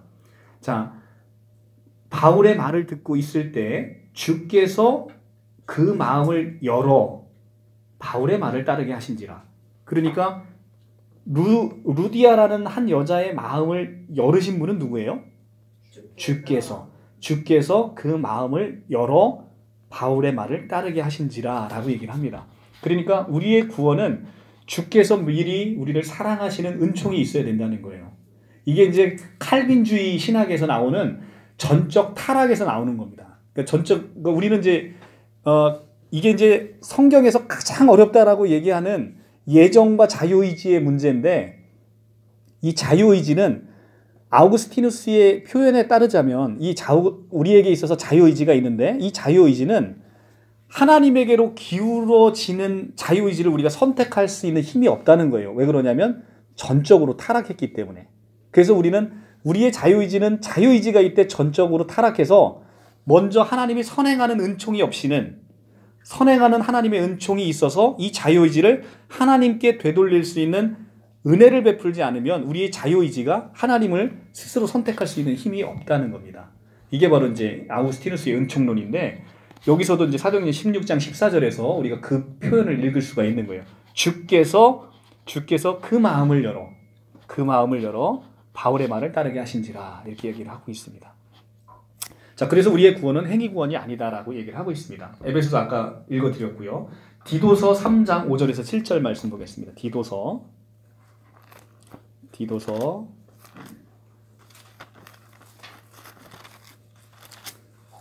3장 5절에서 7절 350조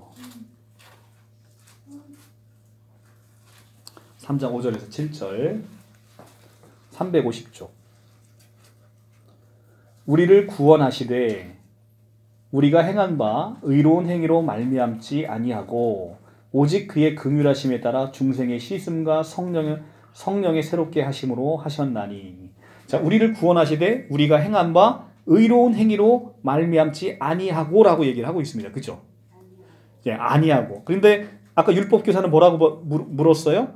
우리가 무엇을 하여야, 우리가 어떤 의로운 일을 하여야 영생을 얻으리까? 이렇게 물어보잖아요. 그런데 디도서 3장 5절 뭐라고 얘기합니까? 우리가 행한 바 의로운 행위로 말미암지 않고, 그럼 뭐로? 오직 그의 긍휼하심에 따라 긍휼하심을 입어서 그 은혜로 우리가 씻음과 새롭게 하심을 얻었다라고 얘기를 하고 있습니다.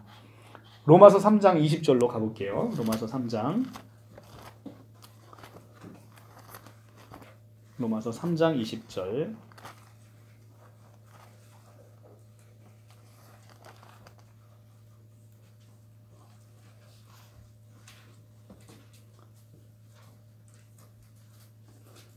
(243조) 로마서 3장 20절 243조 그러므로 율법의 행위로 그 앞에 의롭다 하심을 얻을 육체가 없나니 율법으로는 죄를 깨달음이라. 율법의 행위로 인해서 그 앞에 의롭다 하심을 얻을 육체가 없다는 겁니다. 그러니까 우리는 우리의 행위로 인해서 절대 구원을 이룰 수가 없다는 거예요.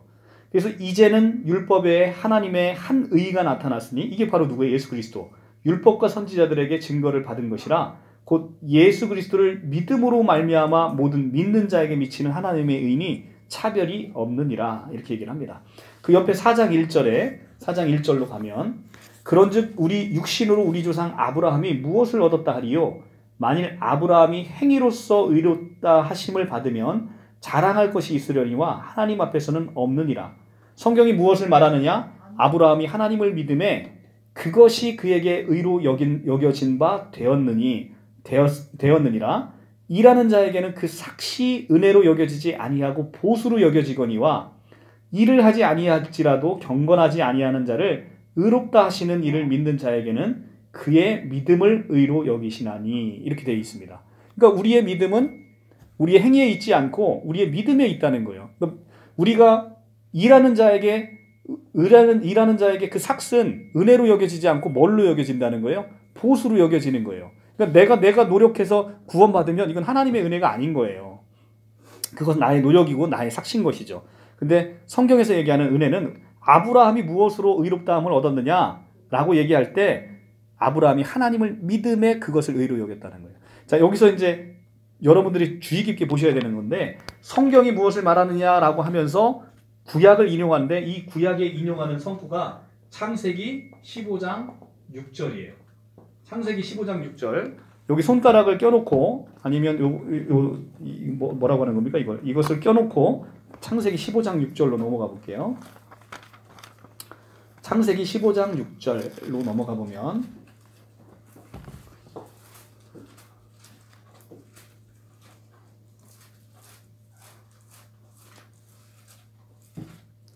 자, 15장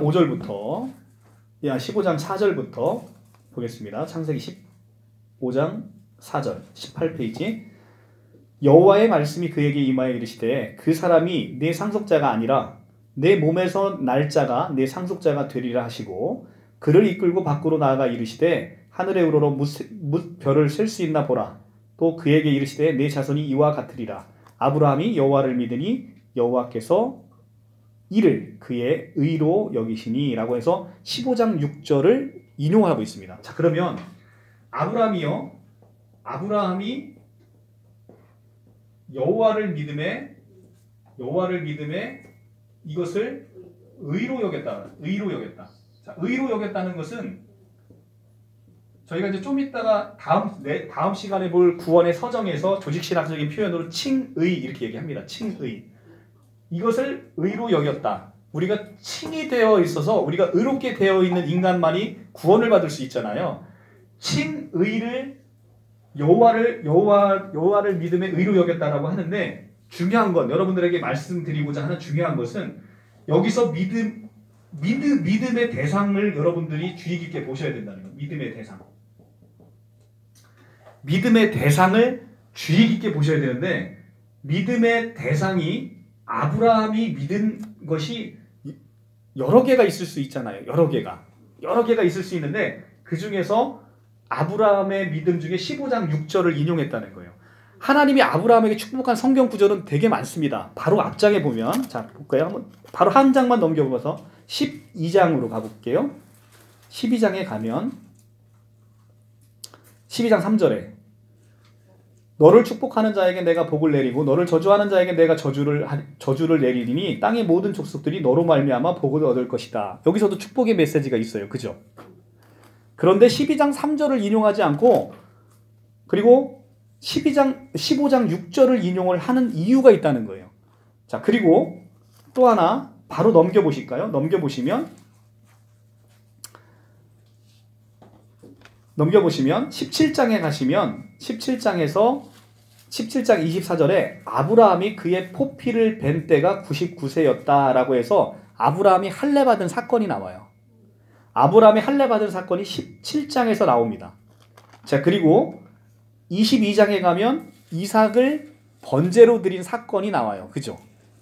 이삭이 번제를 드린 사건이 나옵니다.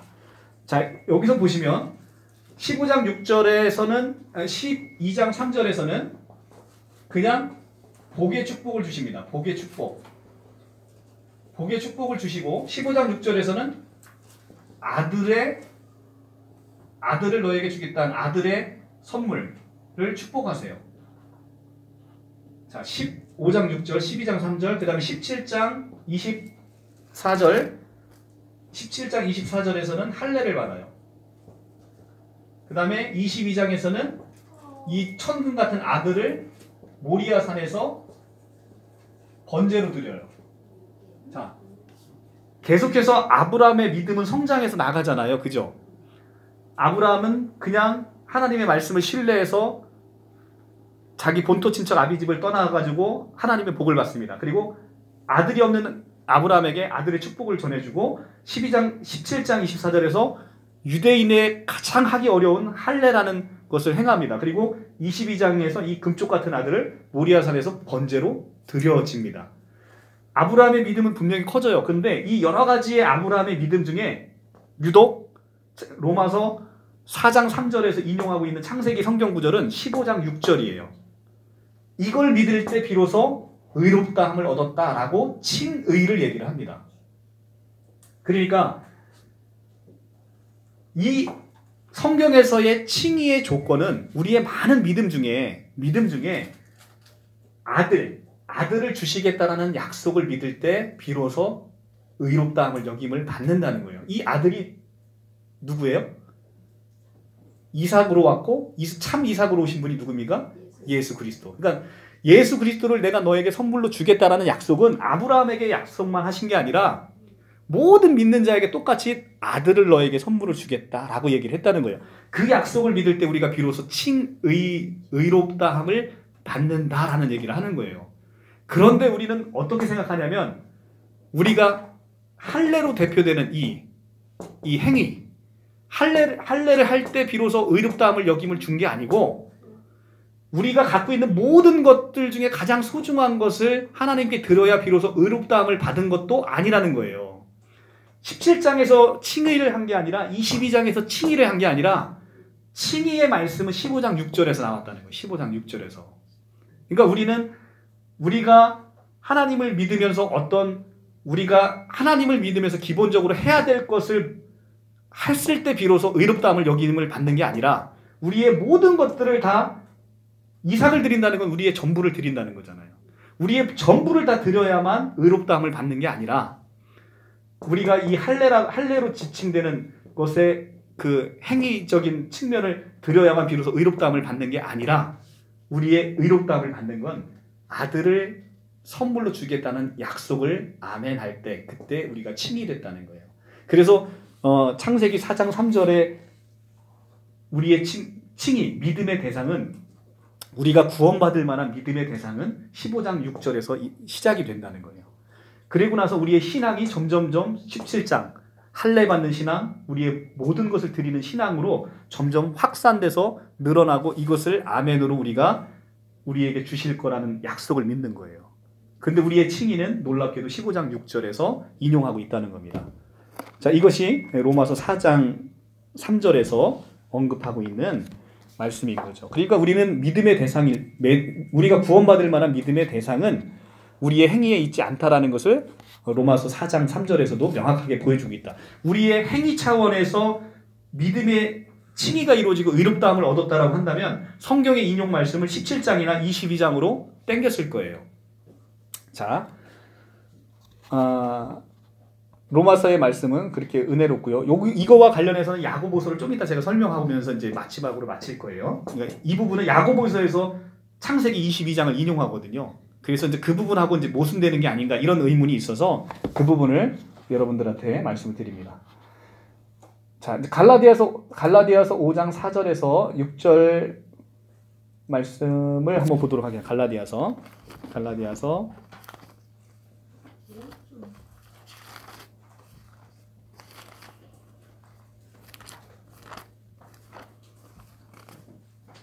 4장 5절에서 6절의 말씀 306조 5장 307조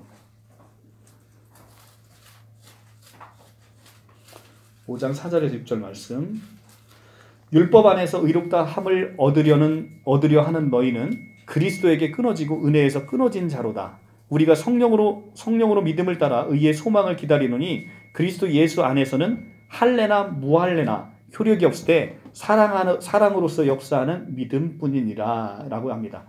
자, 율법 안에서 의롭다함을 얻고자 하는 사람은 오히려 그리스도에게 끊어진 자라는 거예요. 제가 말씀드렸잖아요.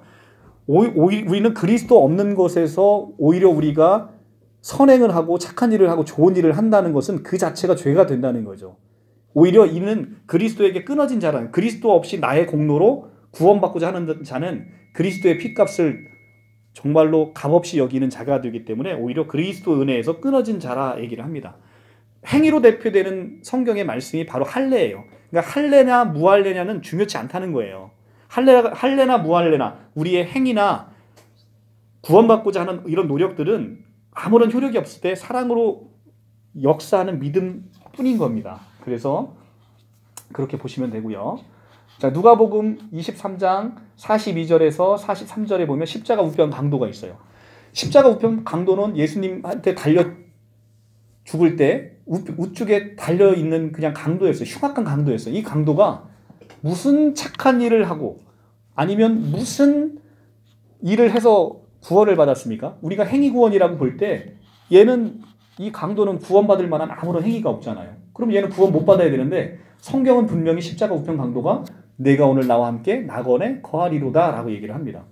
그러니까 우리에 있어서 구원은 행위구원은 아니라는 것이 분명하죠. 창세기 29장 35절에 가면 야곱에게 그 라헬과 레아라는 두 아내가 있습니다. 근데 여기서 보면 여기서 유다 지파는 그러니까 유다라는 자식은 레아에게서 태어납니다. 근데 여기서 예수님이 나오세요. 근데 여러분들이 알다시피 삼촌 라반의 집에 가서 라헬은 7년씩 2번 14년을 온전히 봉사해서 얻은 아내가 라헬이에요. 정말 야곱이 사랑하는 아내. 그런데 덤으로 얻은 아내, 이 첫째 아내, 못생긴 아내에서 유다가 나오고 유다 지파에서 예수님이 탄생을 하십니다. 이것도 신학적으로 굉장히 큰 의미가 있는 거죠. 우리는 아무리 7년 동안 2번씩 노력해서 얻었는데 이 얻은 아내로부터 구원자가 나오는 게 아니라 우리의 구원은 값없이 주어진 레아 쪽에서 나오는 거예요. 그죠? 이것도 신학적으로 보면은 굉장히 의미가 있죠. 그죠? 로마서 9장 16절 말씀 보겠습니다. 로마서 9장 16절. 로마서 9장 16절.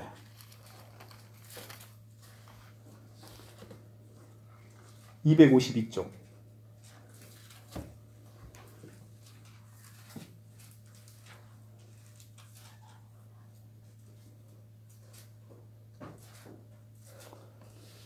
로마서 9장 13절부터 한번 보겠습니다. 기록된 바 내가 야곱은 사랑하고 에서는 미워하였다 하심과 같으니라. 그런즉 우리가 무슨 말하니요? 하나님께서 불의하시냐? 그럴 수 없느니라. 모세에게 이르시되 내가 긍휼히 여길 자를 긍휼히 여기고 불쌍히 여길 자를 불쌍히 여기리라 하셨으니 16절 그런즉 원하는 자로 말미암음도 아니요 다른 박질하는 자로 말미암음도 아니요 오직 긍휼히 여기시는 하나님으로 말미암음이니라 라고 얘기를 합니다. 그러니까 우리는 태어나기도 전에 야곱을 사랑하고 에서는 미워한다는 거예요. 그러니까 야곱과 에서가 태어나서 무엇을 해서가 아니라 태어나기도 전에 야곱은 사랑하고 에서는 미워하게 되었다는 겁니다. 그래서 11절에 가면 로마서 9장 11절에 가면 그게 명확히 나옵니다. 그 자식들이 아직 나지도 아니하고 무슨 선이나 악을 행하지 아니하는 때에 택하심을 따라 되는 하나님의 뜻의 행위로 말미암지 않고 오직 부르시는 이로 말미암아 서게 하려 하사라고 얘기를 하고 있습니다. 그러니까 16절에 우리가 원하는 자로 말미암음도 아니요 다른 박질한다는 건 열심히 경주하고 노력하는 자를 얘기하는 거거든요. 다른 박질하는 자로 말미암음도 아니고 오직 긍휼히 여기시는 하나님의 은혜로 말미암는다라고 얘기하는 겁니다. 그러니까 우리의 구원은 이렇게 원하는 자도 아니고 다른 박질하는 자도 아니고 오직 하나님의 긍휼하심을 입는 은혜로 말미암는다라고 얘기합니다. 디모데후서 1장을 볼게요. 디모데후서 1장 9절.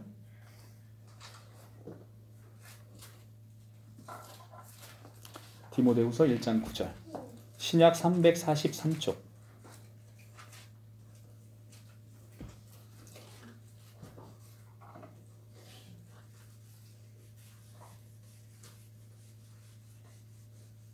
이게 볼펜의 문제였군요. 이게 볼펜 잘 지워지네요.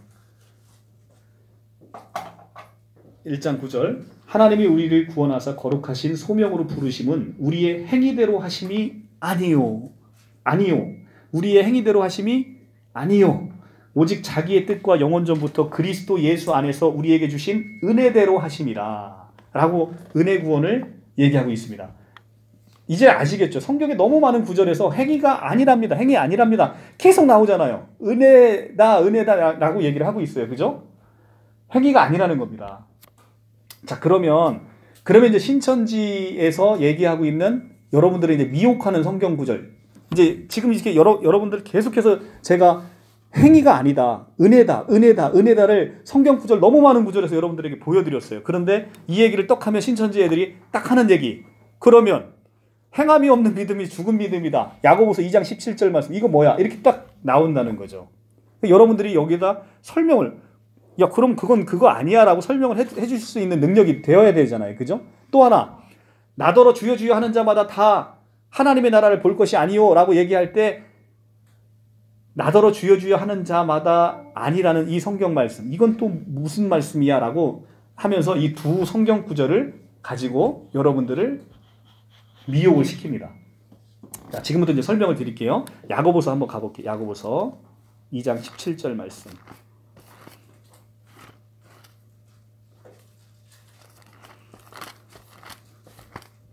여태까지 행위구원이 아니라고 얘기했는데 왜 이단들이 이 성경 구절을 갖고 여러분들에게 있어서 충성을 요구하는지 여러분들에게 이 성경 구절의 말씀을 인용하는 이단 사이비의 가장 큰 특징은 뭐냐면 여러분들의 충성된 헌신을 뽑아내고 정말 죽을 때까지 입에 단내 날 때까지 하루 종일 교회에서 봉사시키는 가장 사악한 성경 말씀을 왜곡하는 교리 중에 하나예요. 여러분들 이 성경 구절에 미혹되시면 안 된다는 거죠. 자, 2장 17절. 야고보서 373쪽이에요. 373쪽. 이와 같이 행함이 없는 믿음은 그 자체로 죽은 것이라. 어떤 사람은 말하기를, 18절에 요 성경 말씀을 잘 눈에 익히셔야 돼요. 18절에 어떤 사람은 말하기를, 어떤 사람이 나옵니다. 사람에다 이렇게 동그라미를 쳐주시면 좋아요. 어떤 사람은 말하기를 너는 믿음이 있고 나는 행함이 있으니 행함이 없는 내 믿음을 내게 보이라. 나는 행함으로 내 믿음을 내게 보이리라 하리라. 내가 하나님은 한 분이신 줄 믿느냐? 잘하는도다. 귀신도 믿고 떠느니라. 아, 허탄한 사람아, 행함이 없는 믿음이 헛된 줄을 알고자 하느냐? 우리 조상 아브라함이 그 아들 이삭을 제단에 바칠 때 행함으로 의롭다 하심을 받은 것이 아니냐? 내가 보거니와 믿음이 그의 행함과 함께 일하고 행함으로 믿음이 온전하게 되었느니라. 이에 성경에서 이른바 아브라함이 하나님을 믿으니 이것을 의로 여겼다는 말씀이 이루어졌고 그는 하나님의 벗이라 칭함을 받았나니 이로 보건대 사람이 행함으로 의롭다 하심을 받고 믿음으로만은 아니니라. 자, 여기까지가 이제 그 야고보서에서 얘기하는 겁니다. 자, 언뜻 보면 지금 여태까지 봤던 성경 구절하고 모순되는 것처럼 보여요. 그죠? 자, 이 모순되는 것처럼 보이기 때문에 이것을 신천지에서 교묘하게 이용을 하고 있는 거예요. 그런데 여러분들에서 제가 이제 아까 동그라미 치라는 단어, 사람의 동그라미를 치라고 그랬어요. 그죠? 그리고 17절에 행함이라는 단어에 동그라미를 쳐보세요. 행함이라는 두 단어를 동그라미를 쳐보시면, 자, 제가 이제 우리가 이제 여태까지 계속해서 이 주제의 제목이 뭐예요? 여기 보시면 은혜 구원. 은혜 구원의 반대말은 행위 구원이에요. 행위 구원. 자, 행위 구원인데 행위 구원은 계속해서 아니라고 여태까지 이 엄청난 성경 말씀을 하나하나 다 찾아가면서 여러분들한테 보여드렸어요. 그죠? 그런데 갑자기 야고보서에서 딱 걸림이 나오는 거예요. 그런데 야고보서 2장 17절을 보면 단어를 잘 보면 행함이에요. 그죠? 행위가 아니잖아요. 행함. 행함과 행위는 명백하게 구별되는 개념이고 성경에서 철저하게 구별해서 쓴다는 거예요. 행함은 믿음의 반대 표현으로서, 믿음의 발로로서 나오는 게 행함인 것이고요. 행위는 여러분들이 구원받고자 의도하는 자기적인 모습을 이야기를 하고 있는 겁니다. 자, 그러면 제가 이제 여러분들 이제 이 말씀은 뭐 저랑 공부하신 분들 여러 번 말씀하셔서 잘 알겠지만 처음 들으시는 분도 있어서 제가 설명을 다시 한번 드려볼게요. 동일한 행동이 어떤 사람은 행함으로 나타나고 어떤 사람은 행위로 나타나요. 동일한 행위인데, 예를 들어 제가 지금 여기 생명안으로 교회에서 전도사를 하고 있어요. 전도사를 하고 있는데 하나님께 부르심을 받아서 제가 이 전도사를 하고 있는데, 전도사를 하면서 내가 이 전도사를 하면서 말씀을 전함으로 이 공로를 통해서 내가 이 행위를 통해서 구원받고자 하면 이것이 성경에서 얘기하는 행위 구원이라는 거예요. 내가 내 행위를 통해서 구원을 얻고자 하는 것. 이게 행위라는 겁니다. 자, 근데 같은 사람이고 똑같은 전도사이고 똑같은 말씀을 전해요. 그런데 내가 먼저 구원받고 은혜 받아서 그 하나님의 놀라우신 이 복음의 말씀이 너무 귀해서 이 말씀을 한 분이라도 더 전해주고자 하는 이 마음으로 내가 이 일을 할 때 우리는 성경에서 이것을 행함이라고 부르는 거예요. 나의 모습은 똑같아요. 그런데 내가 은혜를 먼저 누리지 않고 하는 이 모든 것들을 행위라고 부르고 있고, 은혜 받아서 구원받은 사람의 믿음의 표현으로 나오는 걸 우리는 행함이라고 부른다는 거예요. 그러니까 행함이 없는 믿음은 죽은 믿음인 게 당연한 거예요. 행함이 없는 믿음은 죽은 믿음이에요. 그러면 행함이 나오게 하려면 뭐를 키워야 되는 거예요? 내 안에 믿음. 내 안에 믿음을 키워야 되는 거예요. 그러니까 믿음이 없으면, 우리가 믿음으로 구원받는데 믿음이 없으면 구원 못 받잖아요. 그건 당연한 거예요. 행위와 행함은 우리가 구원이라는 것을 상정해 놓고 구원을 내 공로로 받고자 하는 것을 성경에서는 행위 구원이라고 조직신학적으로 표현하고, 야고보서에서 얘기하는 행함이라는 것은 행위와는 전혀 차원이 다른 것이다 라고 여러분들 볼 수 있는 거예요. 자, 18절에 어떤 사람은 해서 내가 사람은 왜 동그라미를 치라고 말씀을 드렸냐면 이 야고보 사도가 2장에서 얘기하고자 하는 바는 이겁니다. 사람이 믿음이 있으면 믿음의 표현으로서 행함이 나타나는 것인데 이 행함은 사람에게 대한 것에 대한 믿음의 발로라는 거예요. 그래서 어떤 사람은 말하기를 사람을 전제로 해서 얘기를 합니다.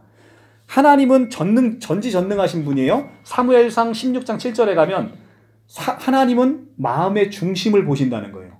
그러니까 전지전능한 하나님은 이 사람이 구원받을 만한 믿음이 있는지 없는지를 척 보면 앱니다. 네, 척 보면 앱는 거 아는 거예요. 하나님은 전지전능하시니까. 그러니까 하나님은 마음의 중심을 보시니까 하나님에게 있어서의 행함은 구원의 조건으로는 필요 없어요. 그런데 어떤 사람은 말하기를 사람에게 있어서 이 사람이 구원받을 만한 사람의 믿음이 있는지 없는지 우리는 그것을 보려면 이 사람의 행함을 볼 수밖에 없다는 거예요. 우리는 그 사람의 마음을 볼 수 없으니까. 그래서 18절에 나오는 가장 처음에 나오는 단어가 어떤 사람은 말하기를 이라는 서두를 붙여놓은 거예요. 그러니까 어떤 사람의 말하기는 너는 믿음이 있고 나는 행함이 있으니 행함이 없는 내 믿음을 내게 보이라. 나는 행함으로 내 믿음을 내게 보이리라. 왜냐하면 행함이 있어야만 사람은 그 사람의 믿음을 볼 수 있기 때문에 그렇다는 겁니다. 굳이 야고보 사도가 바울 사도가 15장 6절을 칭의로 15장 6절을 인용했음에도 불구하고 다시 그 한참 후인 22장 창세기 22장 이삭을 번제로 드리는 사건을 인용하면서 야고보 사도가 행함이라는 단어를 표현한 것은 이건 사람에 대한 관계의 문제라는 거예요. 15장 6절에서 하나님은 우리에게 구원받을 만한 믿음의 칭의를 보신다는 겁니다. 예수 그리스도를 나에게 주신다라는 그 약속을 믿을 때 이미 우리는 칭의, 구원받을 만한 믿음을 우리에게 보셨다는 겁니다. 사무엘상 16장 9절에 마음의 중심을 보시니까. 그런데 사람에게 있어서의 이 사람 구원받을 만한 사람이네 라는 행함이 나타나는 것은 창세기 22장처럼 이삭을 번제로 드림으로 외부에 나타나는 믿음의 표현, 믿음의 발로를 볼 때 비로소 이 사람이 구원받을 만한 사람이네. 이 사람 하나님의 사람이네. 이 사람 예수 그리스도의 사람이네 라는 얘기가 나올 수 있다는 겁니다. 바로 그 얘기를 하고 있는 거예요. 그러니까 야고보서와 그 야고보서를 가지고 여러분들 교회 나와서 죽도록 봉사하고 충성하고 헌신하지 않으면 구원 못 받아요. 행함이 없는 믿음 죽은 믿음이라고 그랬잖아요. 라고 얘기를 하는 거예요. 그런데 전혀 성경적이지 않은 얘기죠. 이 행위와 행함을 구분하지 못하는 얘기입니다. 마태복음 7장 21절에 나더러 주여 주여 하는 자마다 다 천국에 들어갈 것이 아니요 라는 단어는 이 마태복음 7장 21절은 제목 자체가 거짓 선지자에 대한 얘기예요. 이게 뭐냐면 신천지도 예수 사랑한다고 합니다. 신천지도 주여 주여 합니다. 다 주여 주여 하는데 이 사람이 거짓 선지자인지 아니면 진짜로 참 목자인지를 구별하는 기준이 뭐라는 거예요? 열매라는 거예요. 열매를 봐야 된다는 거예요. 자, 마태복음 7장으로 넘어가 볼게요. 마태복음 7장. 그러니까 이 성경 말씀도 어떤 말씀인지 몰라서 이렇게 왜곡해서 얘기를 하고 있는 거예요. 마태복음 7장 15절. 이게 지들가 가지고 하는 얘기인지를 몰라요, 신천지가. 근데 이 성경 구절 자꾸 써먹더라고요. 이게 니네한테 하는 얘기인데 이거? 내가 그렇게 얘기하는데 7장 15절. 제목 자체가 열매로 그들을 알리라라고 제목이 돼 있어요. 7장 15절에 거짓 선지자들을 삼가라. 약의 옷을 입고 너희에게 나아오나 속에는 노략질하는 일이라. 그들의 열매로 그들을 알지니 가시나무에서 포도를 엉겅퀴에서 무화과 나무를 따겠느냐? 못 따지요. 그죠? 이같이 좋은 나무마다 아름다운 열매를 맺고 못된 나무마다 나쁜 열매를 맺나니 좋은 나무가 나쁜 열매를 맺을 수 없고 못된 나무가 아름다운 열매를 맺을 수 없느니라. 아름다운 열매를 맺지 아니하는 나무마다 찢겨 불에 던져지느니라. 이러므로 그들의 열매로 그들을 알지라. 나더러 주여 주여 하는 자마다 다 천국에 들어갈 게 아니요 하늘에 계신 내 아버지의 뜻대로 행하는 자라야 들어가리라. 아멘. 이렇게 하고 있습니다. 자, 그러면 나더러 주여 주여 하는 자마다 다 천국에 들어갈 게 아니요 하늘에 계신 아버지 뜻대로 행하는 자라야 구원을 받는다. 이렇게 얘기하지 않았느냐? 이 성경 구절을 인용해서 열심히 교회에 죽도록 충성하라는 거예요. 근데 이 15절에 거짓 선지자들을 삼가라. 양의 옷을 입고 너희에게 나아오는데 노략질하는 일이라는 거예요. 그 본질이. 근데 이들이 거짓 선지자가 양의 옷을 입었으니까 어떻게 얘기를 하냐면 나더러 주여 주여 하는 자라는 겁니다. 그러니까 외모로 보면 다 예수 그리스도를 섬기는 것 같아요. 신천지도 다 주여 주여 한다는 겁니다. 그런데 열매를 보면 이 사람이 거짓 선지자인지 참 목자인지 알 수 있다는 거예요. 그 열매는 뭐예요? 성령의 열매. 우리에게 드러나는, 여기서 야고보 사도가 얘기하는 행함이라는 것이 바로 그건 거예요. 우리 안에, 그러니까 우리 안에 행함이라는 그 성령의 열매가 나타나지 않으면 내 안에 진짜 구원이라는 믿음이 있는가를 우리가 진지하게 한번 되돌아볼 필요가 있다는 거죠. 정말 구원받은 백성에게 있어서는 이 행함이 저절로 나오게 된다는 거예요. 내가 저절로 교회 가고 싶고 교회에서 봉사하고 싶고 내가 뭐 정말 돈 많이 벌으면 교회 가서 헌금도 하고 싶고 시켜서가 아니라 자발적인 마음으로 그 마음이 나타난다는 거예요. 이런 것들이 나타나지 않고 내가 이웃에게 이 생명을 전하는 마음이 안 나타나면 내 안에 구원받을 만한 믿음이 있는지를 진지하게 고민해 볼 필요가 있는 거죠. 이게 열매로 나타나야 된다는 겁니다. 그런데 이걸 가지고 주여 주여 하는 자마다 다 천국에 갈 게 아니고 아버지 뜻대로 행하는 자라야 들어간다, 이렇게 얘기를 하고 있잖아요. 이건 얼마나 우매한 얘기를 하고 있는 겁니까? 아버지 뜻대로 하나님의 일이 뭐예요? 내가 보낸 자인 내 아들을 믿는 게 하나님의 일이라, 이렇게 얘기를 하고 있잖아요. 그죠? 요한복음에서.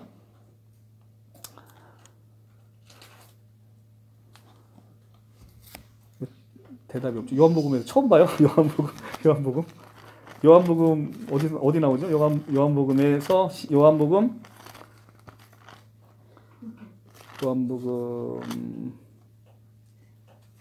마태복음 나오네요. 참, 마태복음. 제가 요한복음이라고 해서 여러분들 대답을 안 하셨군요. 요한복음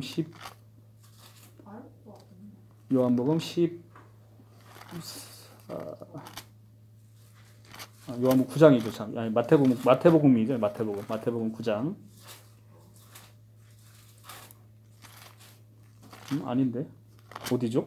저도 헷갈리네.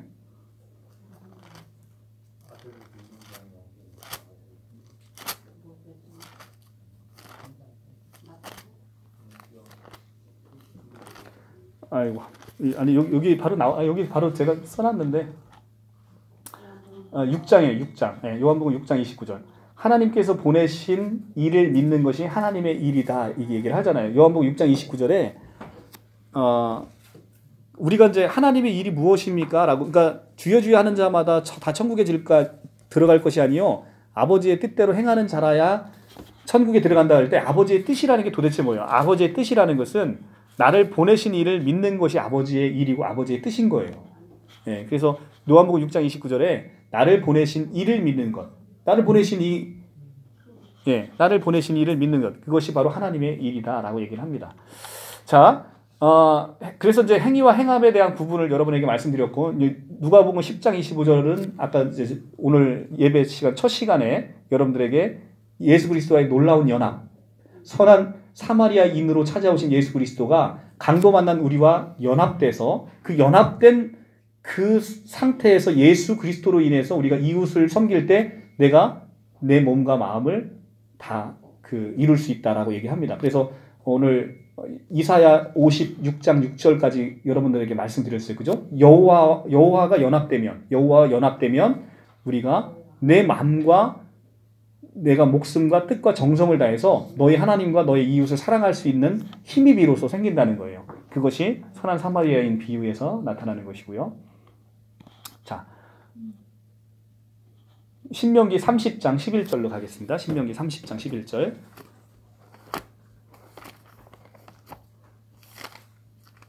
신명기 30장 11절.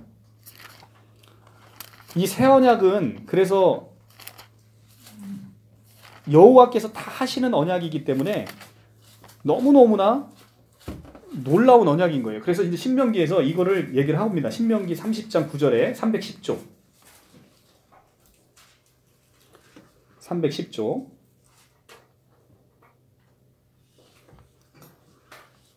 내가 내 하나님 여호와의 말씀 9장입니다. 9절, 30장 9절.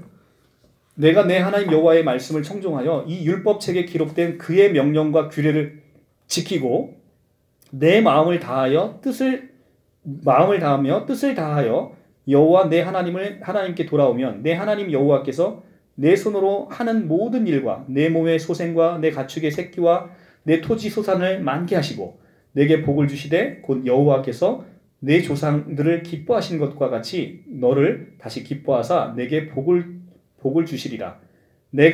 이게 이제 율법 교사가 아까 얘기했던 그 얘기잖아요. 내가 마음을 다하고 뜻을 다하고 목숨을 다해서 내 하나님을 사랑하라.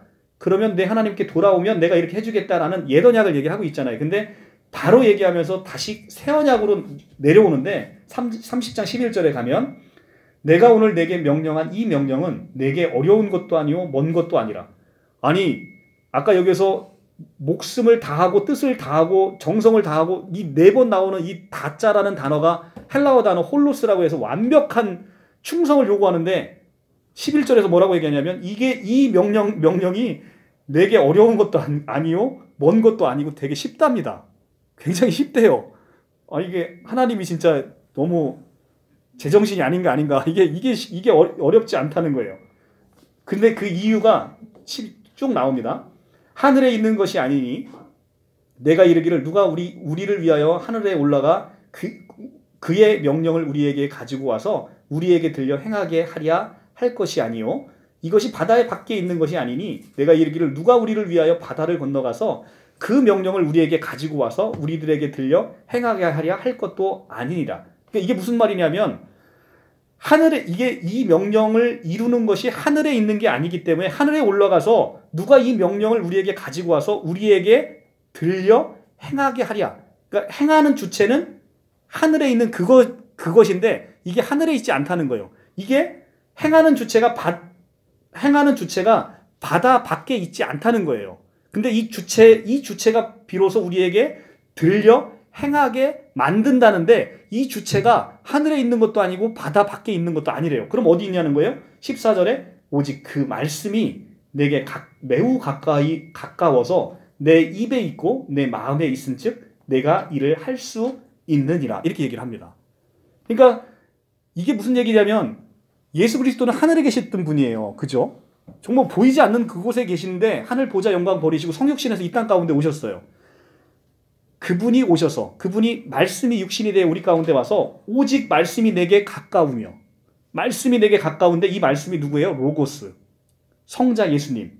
이 말씀이 내게 가까워서 내 입에 있고 내 마음에 있는즉 우리 마음에 있죠. 성령 하나님으로. 그러니까 내 입에 있고 내 마음에 있어서 내가 일을 행한다 할 때 이 이가 뭐예요? 내 마음을 다하여 뜻을 다하여 여호와 하나님께 돌아오게 된다라는 거예요. 그러니까 우리는 성경에서 지시대명사를 잘 읽어야 되는 거예요. 그러니까 지시대명사를 30장 14절에 나오는 내가 일을 할 수 있다라는 것은 여호와 하나님이신 예수 그리스도 성자 하나님께서 로고스가 되셔서 이 땅 가운데 오셔서 내 입에 가깝고 내 마음 가운데 있어서 마음 가운데 있는 그 말씀이신 예수께서 마음을 다하고 목숨을 다하고 정성을 다해서 주 너의 하나님을 사랑하고 여호와께 돌아오게 만들겠다라는 새 언약을 선포하고 있는 거잖아요. 신명기에서. 우리는 이 신명기의 말씀으로 인해서 우리는 정말로 할 수 없는 율법교사의 그 규례를 그 명령을 이제는 너무나 쉽게 지킬 수가 있게 되었다라는 겁니다. 이것이 바로 복음인 거예요. 복음이 기쁜 소식이잖아요. 우리가 네가 다 해라. 너 못하면 너 지옥불 떨어질 거야. 이게 무슨 복음이에요. 이거는 저주잖아, 저주. 우리는 할 수 없는 걸 시키면서 너 이거 못하면 너 지옥 가는 거야. 너 영원히 떨어지는 영원 영벌을 받는 거야. 이게 복음입니까? 이게 복음 아니잖아요. 그거를 다 이루신 분이 너한테 선물로 주어졌어. 너는 그냥 받기만 하면 돼. 이게 복음이잖아요. 지금 신명기에서 그 얘기를 하고 있잖아요. 신명기에서. 자, 우리는 이렇게 해서 우리가 어떻게 구원을 받는지 봤습니다. 다음 시간에 우리가 구원으로 주어지는 영생, 그 다음에 이제 구원의 서정으로 이제 넘어갈 거예요. 그래서 이 구원의 서정은 아주 자세하게 제가 다뤘어요. 그러니까 예정만 빼놓고는 굉장히 자세하게 다뤄서 예정, 소명, 중생, 아주 자세하게 다뤄서 이 조직신학적으로 여러분들에게 이것이 무엇을 의미하는지를 성경에서 하나하나 짚어가면서 보시면 상당히 큰 은혜가 될 거예요.